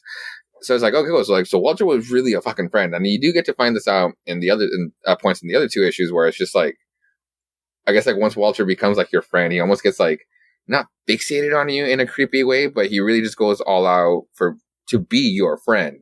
But literally almost until a next person shows up that he wants to be friends with, and it almost just like also, but not in a dickish way, leaves you behind or trades one friend for another. It's almost like he's just growing his pack, but he's just making sure that this new person stays in part of his circle. So it's kind of like he cares, or like what's he searching for in choosing these people? Like, did he always know? Because it's kind of alluded to that he did. So it's just fucking weird. And so we come back to the present story on. Yeah, the whole gang being like I guess where we last left off, the couple that was just starting to go a little crazy, and they're kind of like, let's just make a routine out of this, and like maybe actually listen to what Walter left for us. And while the rest of the party is just like, we got to figure out how to get the fuck out of here. And so it becomes like now 2 parties are starting to divide. And yeah, so like I said, we're focusing on this character now, on Sam. And he's just like not having it. He's just like no, like fuck your movie night. Like I'm gonna figure this shit out. So he just goes out and just like until he hits like the invisible wall and just grabs a stick and just starts figuring out a perimeter. And along the way, he starts seeing other statues similar to the ones that they all already know of. The one if you touch it, you just see the front image of your home. And how it is now as like the end of the world. So you see they see a bunch of bodies or a bunch of their relatives just there. So he's just trying to figure it out on how to get out of here. And at some point he finds this weird, like not maze. It's just like a weird elaborate setup. And part of it is just like a weird black, like obsidian, like cube on a cube type of thing. It's very like, it's not from here. And he starts tapping it. He thinks Walter's in. He starts screaming at it. Has like a little moment for himself that was meant to be for Walter's ears, but nobody's there to listen to it until he's kind of like, well, fuck it. I'll just go back home. Until we get a reveal that another friend might be like someone that they don't really get along with is inside the fucking black cube and is stuck there and actually heard this shit and is screaming out to Sam, being like, save me, save me. Yeah, but guess who's there to hear and witness this? creepy ass ghost ass Walter, and it's like, and he just waves at him instead, and it's like, what the fuck is this guy planning, or what does he know? And then yeah, it's just weird. It's just hella weird, and I fucking love it that we get like when it's a James Tynion week. It's always like 2 books like per week. Like last time it was at least for Department of Truth, and what else came out? It was like it was his creepy ones. Yeah. And then this week we had Nice Nights on the Lake and Wind. Yeah. Oh, Something's Killing Children, of course. Last week. Yeah, of course. Yeah. All right, and then the last DC book we got for solo is Swamp Thing 6. The Swamp Thing 6. Oh, sorry. Full team. Of course, I just mentioned James Tynion. Sorry, Nice Nights on the Left. It's also... Where is this team? There's... Artist and cover by Alvaro Martinez Bueno. Colors by Jody Belair. And lettering by Ann World. Now, The Swamp Thing is by the amazing Ram V. And, of course, DC. Easy. Okay, cool. Artist is by Mike Perkins. Colors is by Mike Spicer. And Aditya Bidikar with the lettering. A quick issue. It's literally setting up for probably the final battle. This is issue 6 out of 10. And in the last issue, we find that old hidden, was supposed to be a dud, but it was actually slowly a live Nazi bomb that was supposed to set off somewhere in Europe. And Swamp Thing was able to find it underground and then resurface it somewhere else in an island where nobody was there. And then kaboom. So now Swamp Thing has to reanimate himself, and Levi feels everything. We get an opening shot of a helicopter dropping this like nasty green bomb, and the whole time, I think probably because of this weird poison, it's like it made Levi feel like everything of the resurrection process. Like he literally feels like the void of nothingness, and then it all starts with like his eye forming back, and then like then coming back after that, and like reforming the whole thing. It is not a pleasant thing. Now the helicopter that dropped that nasty bomb is coming back to the story that I was dreading this whole time, and that's the Suicide Squad. Specifically because it's perfect timing. Peacemaker, Suicide Squad. At least for sure, Peacemaker. It's also Nightmare Nurse, Parasite, and a flamethrower dude. We'll get to him in a second. So the whole thing is that Amanda Waller wants Swamp Thing because she sees him as a weapon, sends the Suicide Squad to retrieve him, but of course just sends a bunch of madmen. Party splits up. It's pretty much find him preferably alive, but because these are a bunch of bad people, it's God damn it! This the flamethrower dude is like the one that finds him first, and he's literally just starts throwing reeking fire everywhere. It really rushes the process for Levi, the resurrection process for Levi, and he starts like just jumping around, throwing like vines at him, but obviously it's not working against fire. And so he just jumps in the river and like falls a 30-foot waterfall. And the guy's like, yeah, I'm not going to fucking go there. I'm not going to follow him. And so he gets forced to. And the whole time, Levi's just having this memory. Because again, we find out that part of the power of the green is that the green remembers everything. So it also starts triggering part of his memories, a memory that he didn't really want to remember, but obviously it'll correlate back to part of the story. So it's at this point he was kind of gonna he was gonna drown, but then the part of the whole story is it kind of all came around back to mud. So as he's sinking into like the river, of course we're in a swamp, and the mud takes over, and he's able to come back out. And this whole time, and in the last page is just like him popping back out against the flamethrower dude that's just like is just waiting for he's waiting for backup so that they can go find the body. So yeah, it's pretty much just setting up the fight. Gotcha. All right, and then we have 2 shared DC books. Oh, it's Heatwave. It's Heatwave, and Chemo is also around as part of the Suicide Squad. Oh, gotcha. Okay. Our first shared DC book is Crush and Lobo number 3. Ah, motherfucker. So deluxe cover. Oh, damn. It's a really good one. Yeah, it's like a family portrait kind of thing. I fucking loved her vest. And those arms. Oh, yeah, dude. I love how they draw her. She's great. Written by Mariko Tamaki, drawn by Aman K. Nahulpan, colored by Tamara Von Villen, lettered by Ariana Mayer. So Crush finally makes it to see her father in prison. And they have a moment. and they talk, and it seems like, maybe he's turning it around. I love the fact that there's a prison riot going on behind them while they're just talking. Yes. That's very Lobo. I love that. And him just basically being like, you're the only person I'll ever really love. You're my daughter and stuff. And you're like, oh, Lobo, you're being sweet. Mm-hmm. Well, betrayal rears its ugly head as we find out that Lobo basically switched trackers with her so that now he appears to be the guest and she is the inmate. And he strolls out of the prison and leaves her as an inmate in the prison. So, what a dick, first of all. I think she knew this, too. Yeah, but it is Lobo. I mean, what do you expect? Mm-hmm. But yeah, I'm really curious to see where this goes, how she gets out. And of course, if she gets back with her girlfriend, because that's the most important part of this story. Yeah, we get another flashback sequence, too, about it, about them. About how she's being, attacked and late for a date. She's like, I'm literally being attacked by aliens.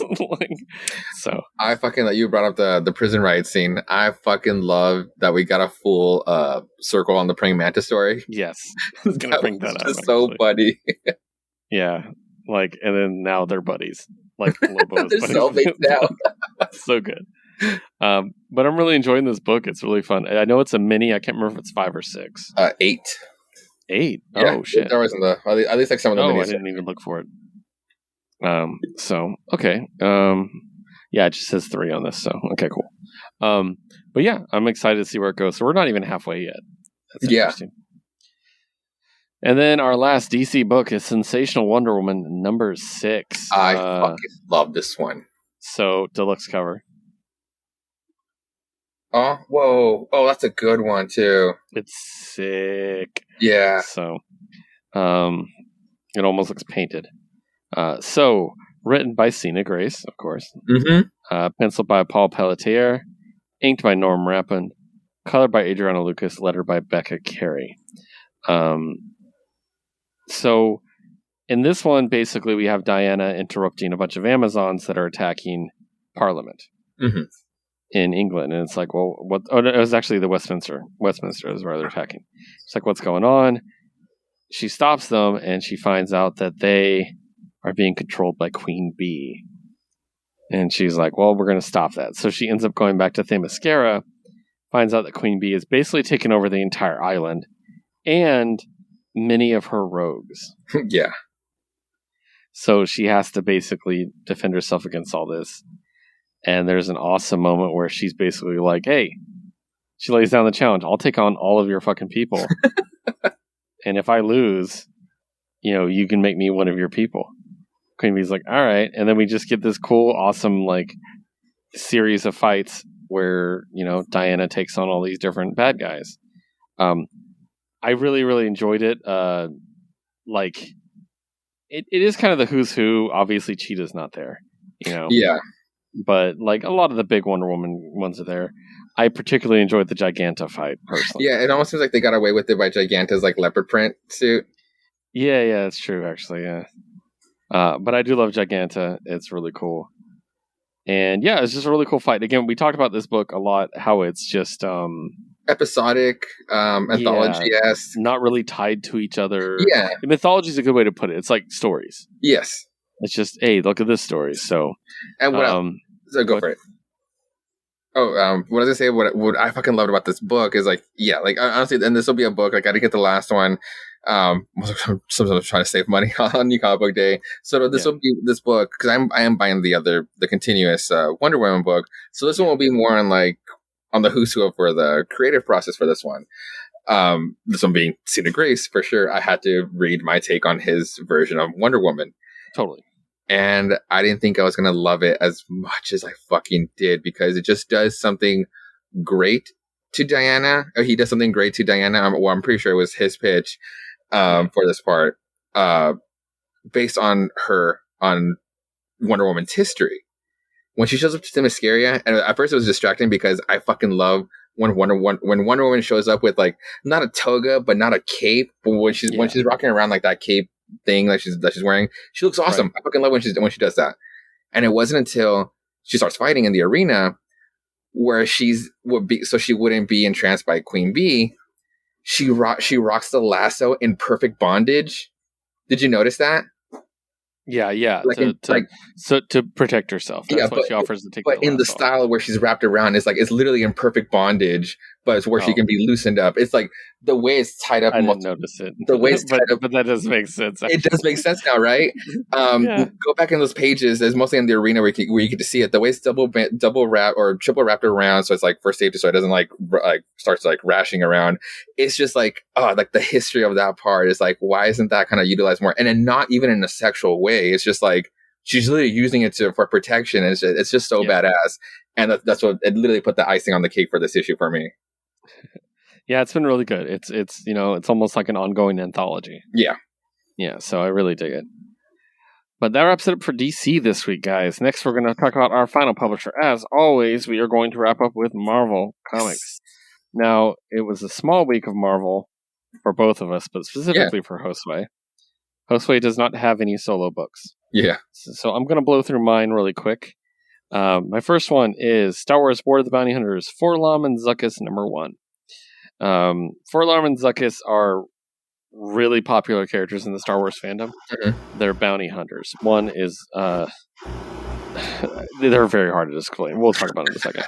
Written by Daniel Jose Older, drawn by Kei-Zama, colored by Felipe Sobrero, and lettered by Ariana Mayer. So basically, they're a team, and they always work together. Zuckuss is kind of like a bug mantis thing. You've probably seen him before. Okay. I think he was in Empire, or no, Jedi. I think he was in Jedi. Mm-hmm. And then Forlom is his partner, who is a droid, and but Forlom is still awfully he's the tall one here. Oh, I see. Is insect like. Yeah. So basically, what happens here is they get separated. And Zuckuss is a very comedic character in that he just constantly complains that he used to have a partner. He'd see people talking. He's like, I used to have someone to talk to. That's the whole book is him basically being everybody's like, we know you used to have a partner. And then he finds out basically the bad guy of the book is a bad guy that they accidentally killed his brother, thinking it was him. It was pretty funny. It was the way it was done. He flashes back to when they killed this bad guy, who was this evil bad guy. And he's like, oh my god, we killed you. We cut you in half, Dr. Cerebriz. And he's like, no, you insolent maggot. That was my brother, Cerebriz.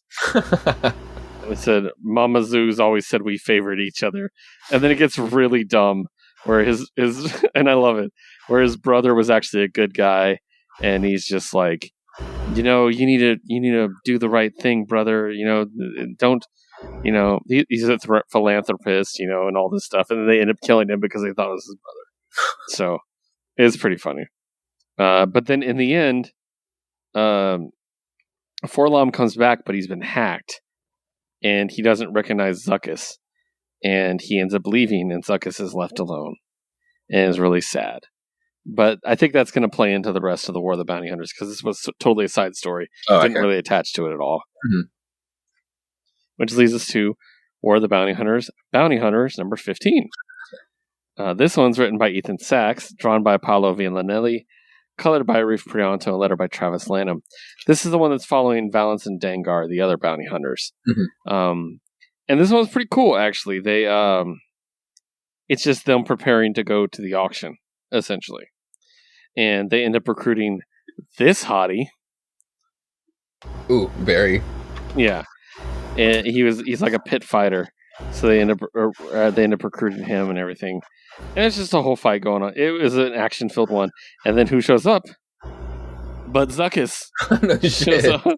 So he's in both books this week. And it's just a lot of fun. Not a lot so much happens as much as they get the invitation to the auction house. So they're going to be at the auction too, which already happened, Mm-hmm. I think they're just catching up all the side characters to get to that point. So something huge is going to happen because they're making sure everybody's at the same point before they move on. So, moving on. Avengers 47. Now, I'm not a normal Avengers reader. But yeah. It was a very cute cover. Yeah. Jimmy Woo is a hottie. And so Lee and Hyuk did that cover. Basically, if there's an AAPI cover, guys, just assume I bought it. So written and drawn by Jason Aaron and Javier Garron. Colored by David Curiel and lettered by Corey Petit. So this is the beginning of World War She-Hulk. So I'm kind of glad I popped it. Okay. What happened is the Winter Guard, which is the Russian Avengers, they kidnapped kidnapped She-Hulk, right? I almost said Green She-Hulk. Like, I know. They kidnapped her. Ursa Major, the big dude that turns into a bear, objected, so Red Widow killed him. Oh, who also just made their MCU appearance, first mutant MCU appearance. Wasn't it Ursa Major? Yeah, that's right. I forgot. He's the big dude. I thought you were talking about Red Widow for a second. I was like, oh. Yeah, so he got killed by his own people.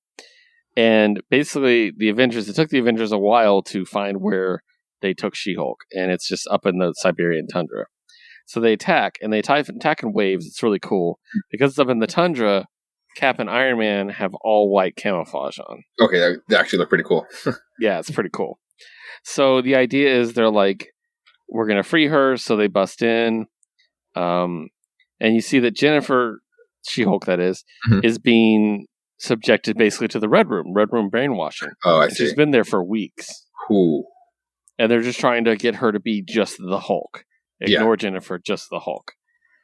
And other things happen. Captain Marvel comes in. There's a really cool moment where Captain Marvel's like coming in hot, and then Darkstar, who should be on Krakoa, young lady, is like it's cool. So you get this shot of Carol, and then you get Darkstar taking off from the ground, right? Yeah. And then Carol says, Team 3, I could use an airstrike right now. And there's just a lightning bolt, and then she's just laying on the ground with a hammer next to her. Oh, shit. Yeah. It's like, thanks, Thor. And so they're able to free Jen, and Jen kills the entire Winter Guard in a rage. Oh, fuck. All of them. And it's kind of left on this question of, does she know who's who? What's going on? And the Red Widow does survive, I should say. She's like, she's reporting to her superiors, like, it's done. It cost us the entire Winter Guard. But the asset has been successfully deployed and will proceed as instructed. The target will die. Of this, I have no doubt. Yes, sir, she is ours now. And this reveal is so good. Our Winter Hulk. Oh, damn. Yeah. So, shit. I'm kind of curious. I might pick up this crossover because I loved World War Hulk. So, World War She-Hulk. Yeah, definitely upload these codes for sure, like these event books, these crossover event books. Definitely so. Next one, Guardians of the Galaxy Annual number 1. I love this book. Okay. It's fucking ridiculous, though. I'm just going to start with, written by Al Ewing, having the most fun he's ever had in his career. I don't have to ask him, okay? Artist is Flaviano, colorist is Rochelle Rosenberg, and letterist is Corey Petit. This is about 2 members of the Guardians of the Galaxy. It's about Hercules, and it's about the Prince of Power. Okay. Now, you might ask, who the fuck's the Prince of Power? He's a character that showed up out of nowhere and joined the Guardians for some reason. And I remember when he showed up, I was like, wait, his name's Prince of Power? Isn't that Hercules' nickname? That's a real dick move. That's addressed here. So Hercules is at a bar, and he's like, yeah, I'll take a Scrollian juice, no intoxicants. And the guy's like, Hercules is ordering a non-alcoholic drink? You're ordering juice? And he's just like, hey, man, I'm getting old. It's like, I'm happier now and all this stuff. And then fucking Prince of Power bombs in. So Prince of Power looks like a douchier Namor, basically. Okay. So he basically gets in Hercules' face, and he's like friends with Hercules. That's him right there. Mm-hmm. He's like friends with Hercules. Like, I'm my friend. We're both members of the Guardians. And he's like, it's the Prince of Power. And then Hercules is like, no, that's my name. He's like, haha, very funny. He's like, imagine not knowing, me who vanquished you in glorious combat. And then the editor note says, an inaccurate retelling of Guardians of the Galaxy 5. And then Hercules says, glorious combat, you threw a tantrum at me and then I threw you and the fight was over. And then the editor thinks says, an accurate retelling of Guardians of the Galaxy 5. And so basically he's getting attacked by people. They're trying to get the emerald from him that he stole. And then the rest of the book is a flashback. Oh, okay. They never tell you what's going on with the emerald. It doesn't matter. That's the joke. The rest of it is literally telling you who the fuck the Prince of Power is. This is the biggest troll job Al Ewing's ever done, and I fucking love it. I love it. This is a character no one gives a shit about. So, basically, this medieval king on a faraway land, on a planet called Muscula, gives birth, or has a child that's like created. She doesn't actually give birth to it. It goes through a gestation matrix. And it's this little child with maximum heroic power. And this picture of this little kid, this baby, is already flexing his guns. Seriously. It's adorable. That is not the Prince of Power, by the way. She's like, oh, look at him. He's so great. I will name him Magistar, hero of the Noblor. She's like, I can't help noticing you brought another one. He's like, so you said you didn't want to take chances, Your Highness, so we enacted an heir and a spare protocol. And it's like, sometimes hero magic doesn't quite take. And then there's this baby. Oh my god. That's the Prince of Power. Jeez. And she's like, that's a very ordinary baby. He's like, yes, it is. She's like, an evil thing would be something, but he's just drab. He's like, indeed. Like, you sure he's a prince? On technicality, yes, Your Highness. Like, it's just, like, don't worry, we have Magistar. And they basically make the other one an accountant. And then it cuts back to Hercules. He's like, I don't care about any of this. It's like, tell me about the emerald. He's like, but yes, let me finish this first. So this is where it gets ridiculous. He becomes an accountant and he's obsessed with jelly beans and he's just like a slimy dude. He's sitting there and his boss is mad at him. Meanwhile, Magistar grew into the hero he was born to be. You ready for this? Look familiar at all? Yeah. Oh By my the power of Noblar. Biceptor, Abdomina, Leg Day. Leg Day, there's a character Leg named Day. Join me, my friends, as we fight the good fight against the dreaded land Evilus and its sinister ruler, Rapscullion. Oh my god. Yeah, it's just a Masters of the Universe ripoff. Yeah. It's fucking amazing. And then there's this, it does like a Saturday morning cartoon thing, where I'm gonna literally read Skeletor or Rapscullion's entire speech. well, I'll be fighting the evil fight because to me evil is good, and by good I mean evil. So there, Now, if you excuse me, I have to tell this orphan that Santa Claus isn't real. It was your parents all along, little girl. And then the girl's like, and then Magistar is like, you unspeakable fiend. He's like, but once again, your wicked plots create their own defeat, Rapscullion. And this is where it gets fucking weird. He walks up to the girl, he's like, Susie, remember how your parents were horribly killed in a gruesome toboggan accident before your very eyes? She's like, yes. He goes, and they couldn't very well be Santa Claus and be mangled in a mangled heap at the bottom of the crevasse, could they? There goes Santa's real. She's like, yeah. It's fucking weird. And so what you find out is that the planet's divided into halves. Half of it's good, half of it's evil. And there's a secret wizard. This is so ridiculous. Yeah. Who's like, we must maintain the balance, basically. Well, we go back to the other twin, the spare. He's eating jelly beans, and in the stack is a rocky purple jelly bean that ends up being the fucking stone. An infinity stone. Oh, motherfucker. And he swallows it and becomes insanely attractive and powerful. So he starts off looking like that, and he ends up looking like that. Jesus Christ. And he says, it was an infinity stone, or is it? I want to get the exact quote. And not one of the boring ones either. And his name is Other One, by the way. His real name is Other One. So he gets fired for, transforming into a being of pure muscle during work hours. he does a bunch of shit, and the wizard's like, "Huh, this guy's great," and he basically says the Prince of Power is only as strong as his intellect. He's like, so you need to learn. Well, the Prince of Power takes a cheat by basically smart for dummies is the idea. Yeah. And he cheats his way to being stronger. He ends up leading everybody to Skeletor. Let's just say Skeletor's castle. And his brother's just like, brother, we shouldn't do this. We're not repelling Rapscullion. We're invading his lands. This isn't how it's done. He doesn't even have a scheme. And then it cuts to Rapscullion at a barbecue grill. And he says, he's right. This is no Scheme Tuesday. We're trying to have a barbecue here. And he's like, a barbecue of evil, no doubt. Gruesomely grilled on the flames of fiendishness and slathered in the smoky sauce of sin. Take that, fiend. And he goes, my Ribwich. That's when I personally lost it in this book. It was my Ribwich. No Scheme Tuesdays. I love it. Yeah. And then basically he takes the sword and kills Skeletor.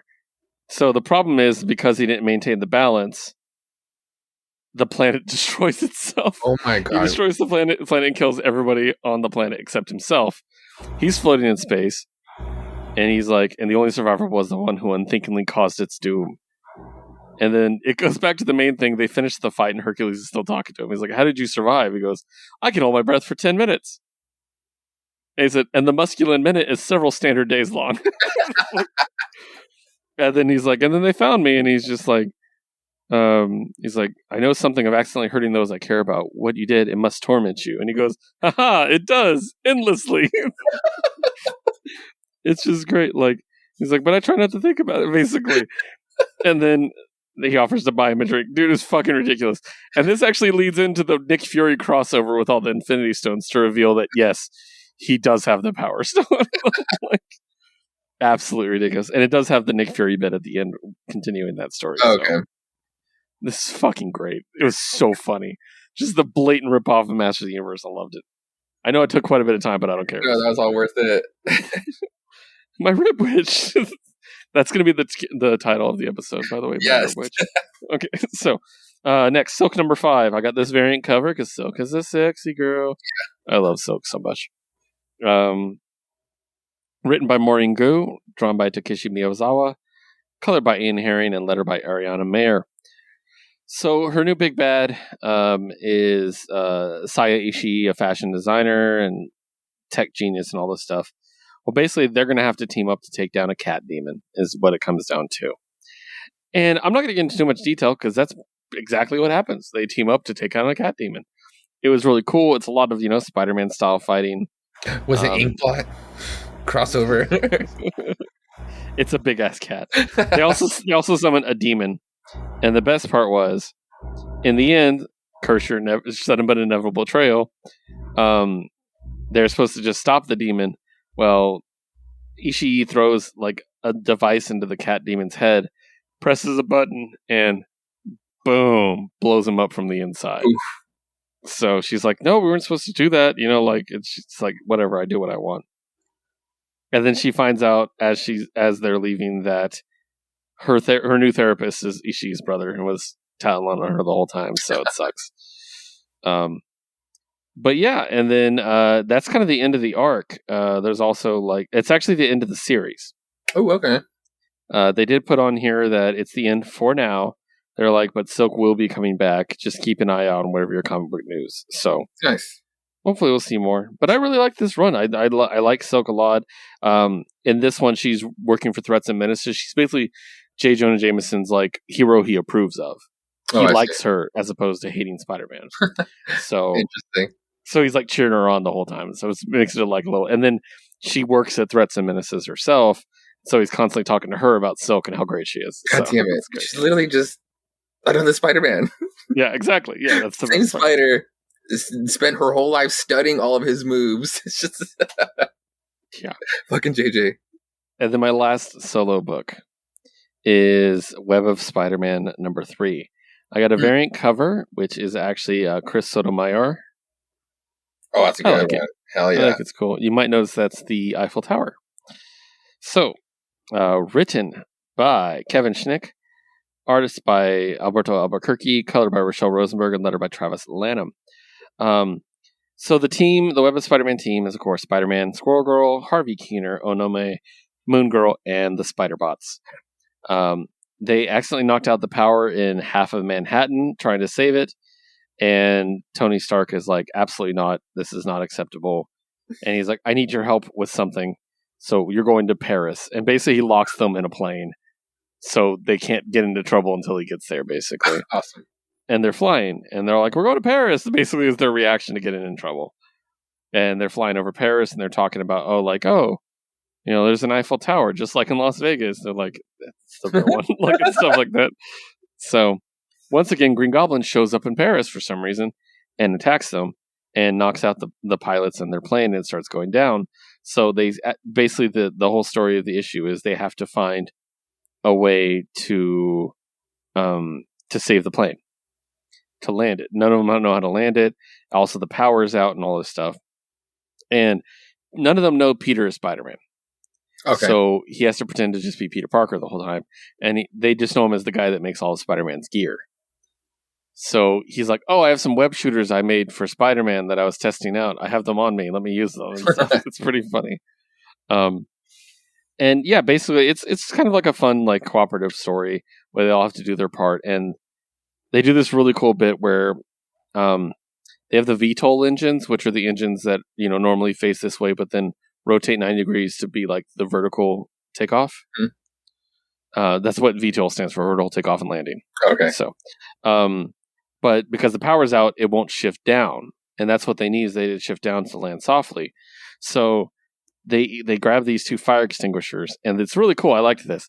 They busted out the two windows, depressurized the cabin, and Pete sprays web outside the cabin to both the engines to spin them around to make them work. So it was a cool little move on their part, and they landed it safely. And then they go tourist shopping, and they go back, and what he needed them to do was open his new web location in Paris.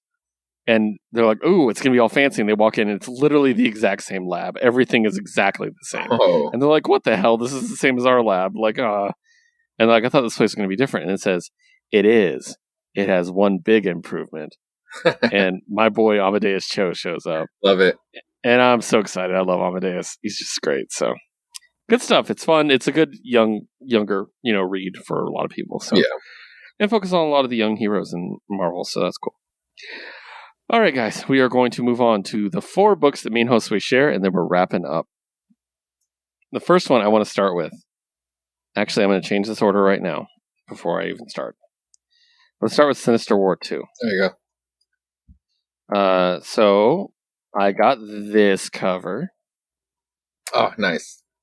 Yeah. So I think this is doing a good job of keeping me up to date, even though I'm not getting ASM. Mm-hmm. Like, ASM feels like the side story to the main story, you know what I mean? Yeah, it'll probably be like the more personal ones, what's going on, and Peter Parker's allies. Yeah. So, creative team. Written by Nick Spencer and Ed Brisson. Mm-hmm. Penciled by Mark Bagley, Diogenes Neves, Carlos Gomez, and Zay Carlos. Inked by Andrew Hennessy, John Dell, Andy Owens, Carlos Gomez, and Zay Carlos. Colored by Brian Reber, and lettered by Joe Caramagna. These Spider-Man comics are killing me with these creative teams. Seriously. So, basically, something's happening. Spidey's getting attacked by a bunch of villains, all in groups. Yeah. And he's attacked by the Wild Pack, the Sinister Syndicate, and the Superior Foes of Spider-Man. Well, it gets worse. So, basically what we find out is that they are there to kill him. Mm-hmm. And the whole point of this is it's one long action scene of him just trying to run away and running into more villains and more villains and more villains, and it getting worse and worse and worse. Yeah. And what we find out is that Kindred has approached all these villains and has said, whichever one of you basically kills Spider-Man can be my second in command. And he also demonstrates the fact that he can fuck them all up without even trying. Yeah. So that's kind of the motivation of this. That's why all these heroes are together. And yeah, that pretty much sets it up. It was very much an action-driven one, so not too much like plot-driven, but that's the main thing, is that we get that information. That's what's going on. Yeah, it comes down to a point where like Peter or Spider-Man doesn't even have time to make quips.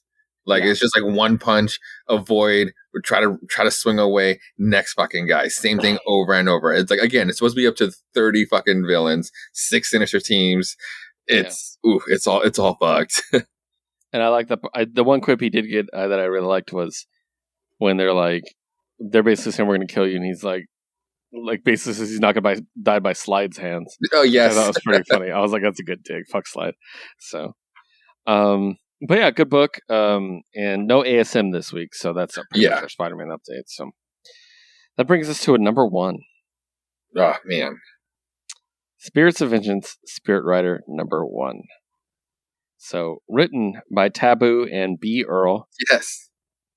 Coming back to comics and doing a great job, by the way. Spoiler alert, it's a good book. Drawn by Paul Davidson, colored by Dan Brown, and letter by Joe Caramagna. Now, there is some additional art by Jeffrey Verege, too. So, we basically get the origin of Kushala. We had the origin before. I guess it kind of comes back to the origin, is the best way to put it. Yeah, it does do like a little time travel-esque type of trope, yeah. So, Kushala, for those who don't know, was introduced in War of the Realms, I believe. War of the Realms, or it might have been Sorcerer Supreme, or was she already? But I thought that was part of War of the Realms. Oh, okay. Maybe it was just around it. But she was basically part of the team of Sorcerer Supreme, and she's from the 1800s, I believe it was, and ended up staying in our time. And she is not only the Sorcerer Supreme of her time, she is also a Ghost Rider, or Spirit of Vengeance, I guess. Yeah, the best way to put it. So, and yeah, we open up with her. We open up actually with Johnny Blaze attacking New York, but this is really her story in the end. A lot of Johnny Blaze in it, but it is her story.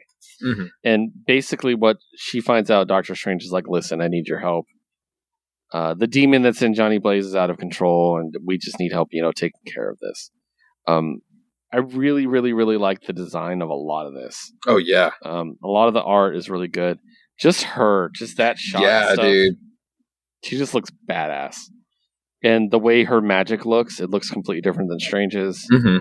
Like, I just really dig that. So, basically, she's got to go through 4 levels in Johnny Blaze's mind, going through his past, which was a lot of fun. I love the whole, almost like Inception thing, them going into the brain. And she obviously looks completely out of place, but no one's really reacting to it. Right, but everybody's giving the stink eye over. Yeah, it very much felt like that. Yeah, so basically Johnny Blaze has to overcome all these issues from his past, which they do. We won't get into too much detail about them, because this is really her story. And in the end, you find out that the demon isn't even interested in him. It's there for her. It wants her. And we get this really cool fight. And also we get this page. Yes. Which was so dope. It's just a lot of exposition on one side and a really cool design on the other side. And it basically sets it all up. And also this demon's design, fucking sick. I know, right? Yeah. So dope. So, but yeah, basically we find out what's going on. It was coming for her, and she basically she was there to help Johnny Blaze deal with his issues, but in the end she had to deal with her own issues. Yeah. And then so she's able to, because she's a badass, and she uses her powers on the demon and shrinks it down to a little bitty demon, and it's like squeaky voice, "I will kill you." And then what she do? She fucking eats him. She fucking eats Love it. So great. And basically that makes her better. Like, she's actually more complete, more powerful now. Yeah. Like they even allude to almost like godlike too. Yeah. And she tells them she has to go back to her time. So in the end, that's what happens, is she does go back to her time, and she does, close it off with, she goes back to her time, by the way, to continue her lineage. Right, to we'll complete the circle of letting go of her, passing down the torch. Yeah. Also love that last panel, her eyes, again, her design. It up. Yeah, it's so dope. It's funny because I don't want to say this because it's kind of funny, but it looks like the old Hardy Boys symbol from WWE back in the Attitude Era. I used to have that necklace, so I know exactly what it looks like in my head. So, but yeah, no, I know that's not what it is. But at this first, I was like, is it the Hardy Boys symbol? So she's a really big Jeff Hardy fan.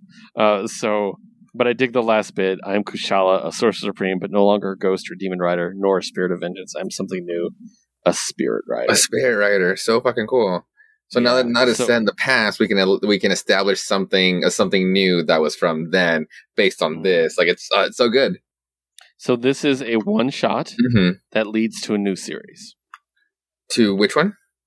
This was a one shot. Oh yeah. Oh, I'm seeing it now. It's going to lead. So at the very end, you can see right there. They're talking about it's going to be an ongoing series in the fall. I'm excited. I really, really enjoyed this. And me too. She's dope. I love her design and I like she has the same quality that Doctor Strange does, where they're in this fucking chaotic situation and they're just calm. Oh, totally. Super composed, super cool. Yeah. So great. No, I mean, this again, like that kind of shit. She was awesome. Like, I kind of do want to go back. Like, fuck it, Marvel Unlimited. Actually, read those Sorcerer Supreme books to get her intro, and then to see, and then to actually see what she did in the War of the Realms. But again, we talked about this story was mainly for her, like closing off her story. She was like kind of here for a while, kicking it. I guess Marvel didn't really know what to do with her, so let's just put her back in time where she was from. But I also liked that this book also closed Johnny Cage's story. Like I think in the last one shot or in the end of the ongoing series, was it Danny Ketch used his new form to get rid of most of the evil, but obviously something was still lingering there as being the King of Hell. And I guess this was that piece that was corrupting him. Why Ghost Rider Johnny Blaze was like going darker and darker, just being like going harder as he was. And this was that piece that was in there. So it's almost like a full circle for the whole thing, or it's like, because we talk about that Ghost Rider series was just so fucking good. It was starting out to be such a great run for that character. And now we're getting these weird one shots to touch back on to almost be like, haha, we had a good thing here. And this was probably like a good closer for that series. Yeah, definitely. But yeah, I'm excited for the ongoing. It's going to be great. Yeah. So that leads us to our X-Men. And we're going to start with Hellions. Hellions number 14. I have forgotten where we left off with these guys. I did not. Written by Zeb Wells, drawn by Roger Antonio, colored by Rain Burrito, and lettered by Ariana Mayer. Yeah. So basically, Clone Sinister came back to life with the fucking Locust Vial, who Hellions had to fight with in the other world and lost badly. Bad. So he reveals that, hey, Sinister killed all of you when you got back and all this stuff. So that's where we're kind of starting off. And they're about to summon Tarn, which is their version of Mr. Sinister, basically. And there's a thing here where, if we remember, the three people that died in Otherworld, not in the bad part of Otherworld, back like rock, not where you come back like Rockslide, but like where you're a little different, which is Nanny, Orphan Maker, and Wild Child. They immediately are just incredibly aggressive, and they just feel like burning up, like they need to kill the Locust Vial immediately, which I thought was pretty cool. Like that's a cool hint at something. And in the end, they just can't hold it back, and Nanny leads the cry with, "You die, pig." I'm assuming it's shit. I like shit. That's a funny one. "You die, pig shit. Welcome to the slaughterhouse." And there's something hilarious about Nanny doing things and saying shit. Yeah. That's just perfect. And I remember when this book was announced, I'm like, Nanny and Orphan Maker. I was like, okay. But now I'm like, fuck yeah, Nanny and Orphan Maker. So these three are badasses, and they're kicking ass and stuff.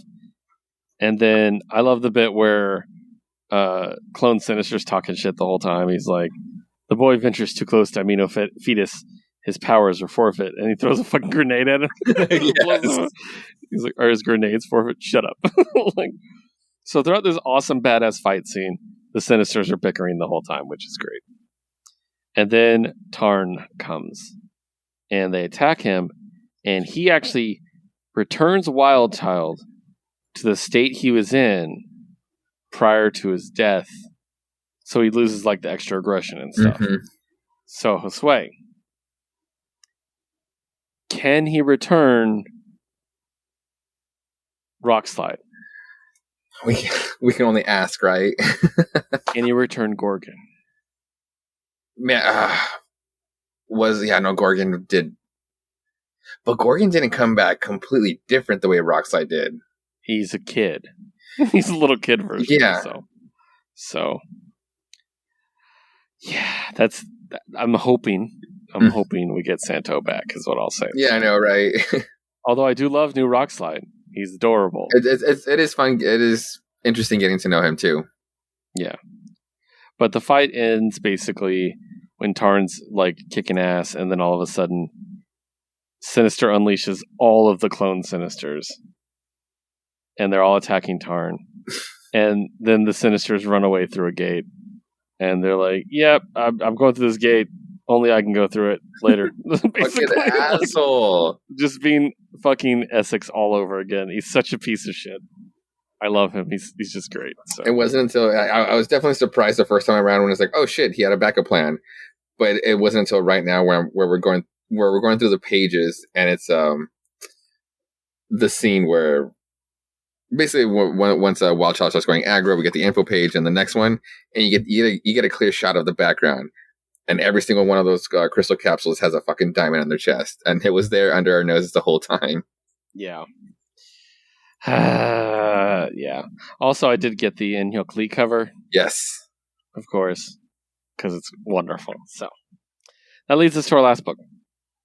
X-Men, number 2. Yes. I did get the In-Hyuk Lee cover for this one, too, which is Armor. Nice. And it's wonderful. So, this is X-Men 2, so it's only the second issue of the new relaunch of X-Men. And the fact that we're getting a new volume of X-Men still throws me off. I'm like, we just had a volume of X-Men start, but yeah. It is very much clearly a next step. You know what I mean? Oh, for sure.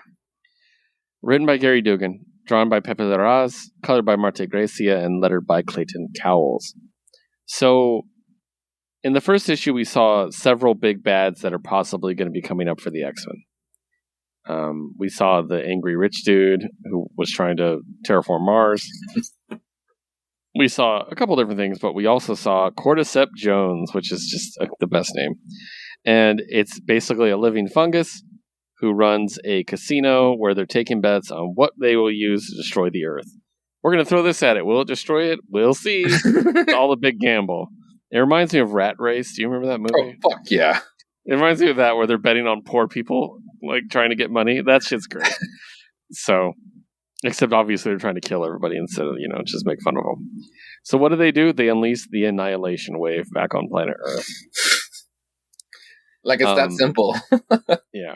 So my theory with this book is, I think this book, it's going to serve several purposes, but I think the biggest purpose this book is going to serve is elevating Everett Cinch to top status for X-Men. Oh, I fucking hope so. He's so great in this. Off the bat, like the focus on him and just exploring his powers is like, why wouldn't we want to play with this more and have people ask for him? Hell yes. Yeah, he's fucking great. And just the whole thing with him and Jean, and he's learning how to use her powers, because it's one thing to take a power, but something like telepathy, you need to train with it. Yeah, you can't just I got it. Yeah, I like that he takes it and then he's sitting there training with it, so if he needs it in the field, he knows how to use it properly. Yes. That's a cool idea. That's a really cool idea. And I also like the idea that the person he takes the power of is going to have more experience than him. Yes. So later on, there's a moment where he takes Polaris's power, and the more important, they have another reason, but I feel like the more important and stressful situation they took Polaris to, because that is her thing, and if it came under stress, she would have more ability to keep it up than he would. Yes, because she knows the fine tunes of it. You know what I mean? Right. Plus, he can take another power. They make a point of that. So they run to the Annihilation Wave, and it opens up with just them being badasses, just doing cool combo moves, which we talked about in X-Men. Combo moves are just great. Like Polaris unlocking a bunch of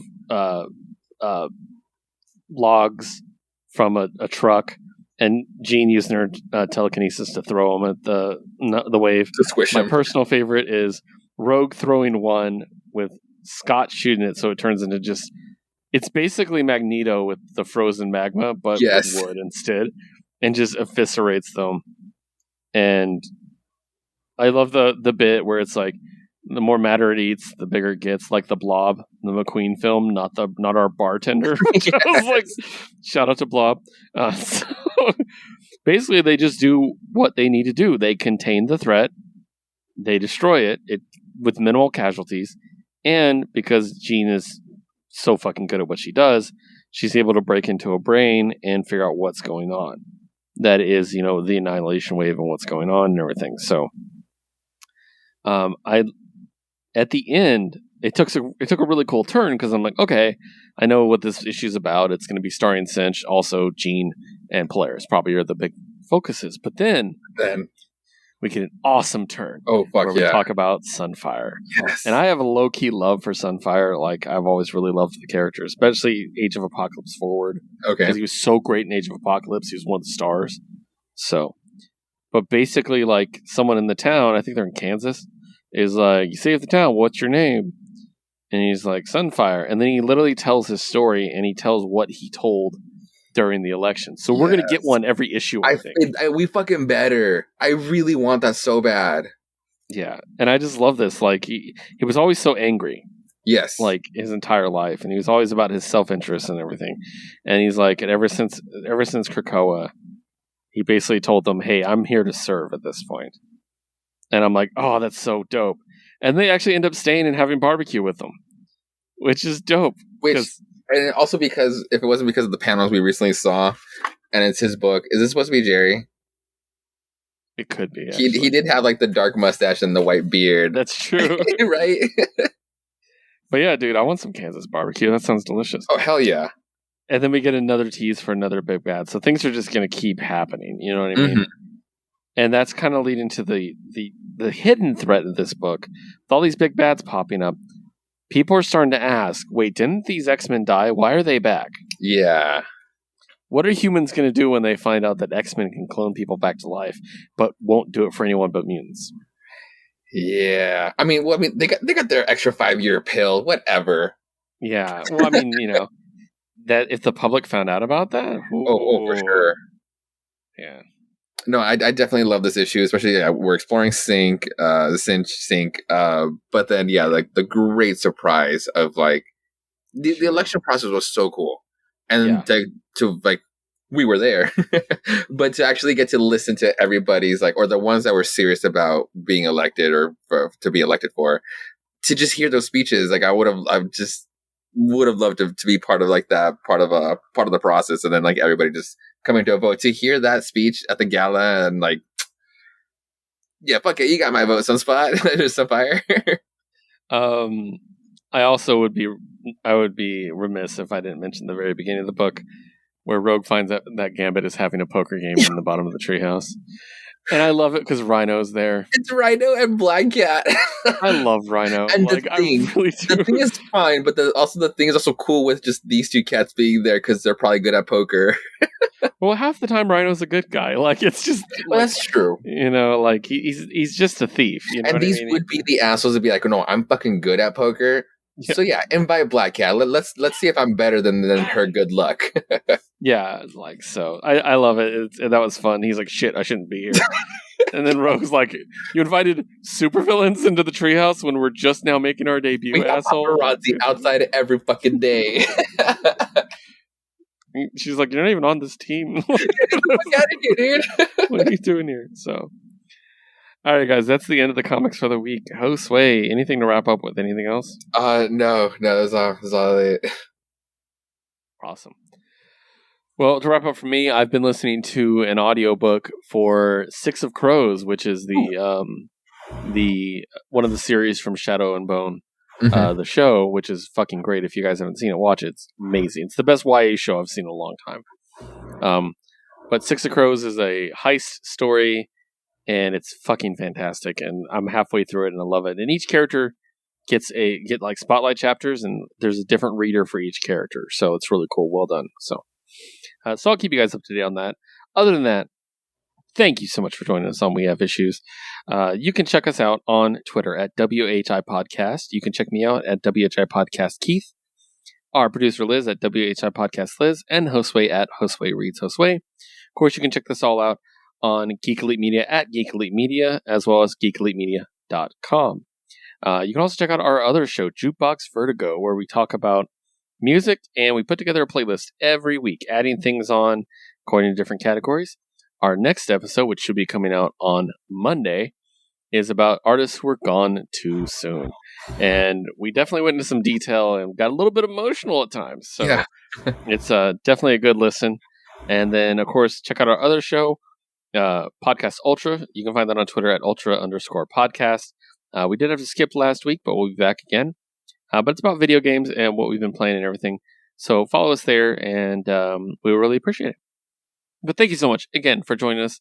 Thank you so much for reading comic books and supporting this amazing industry that's been a part of our lives for so long, and supporting all these great creative people to be able to do what they do for a living. But most of all, I want to remind you to always geek out.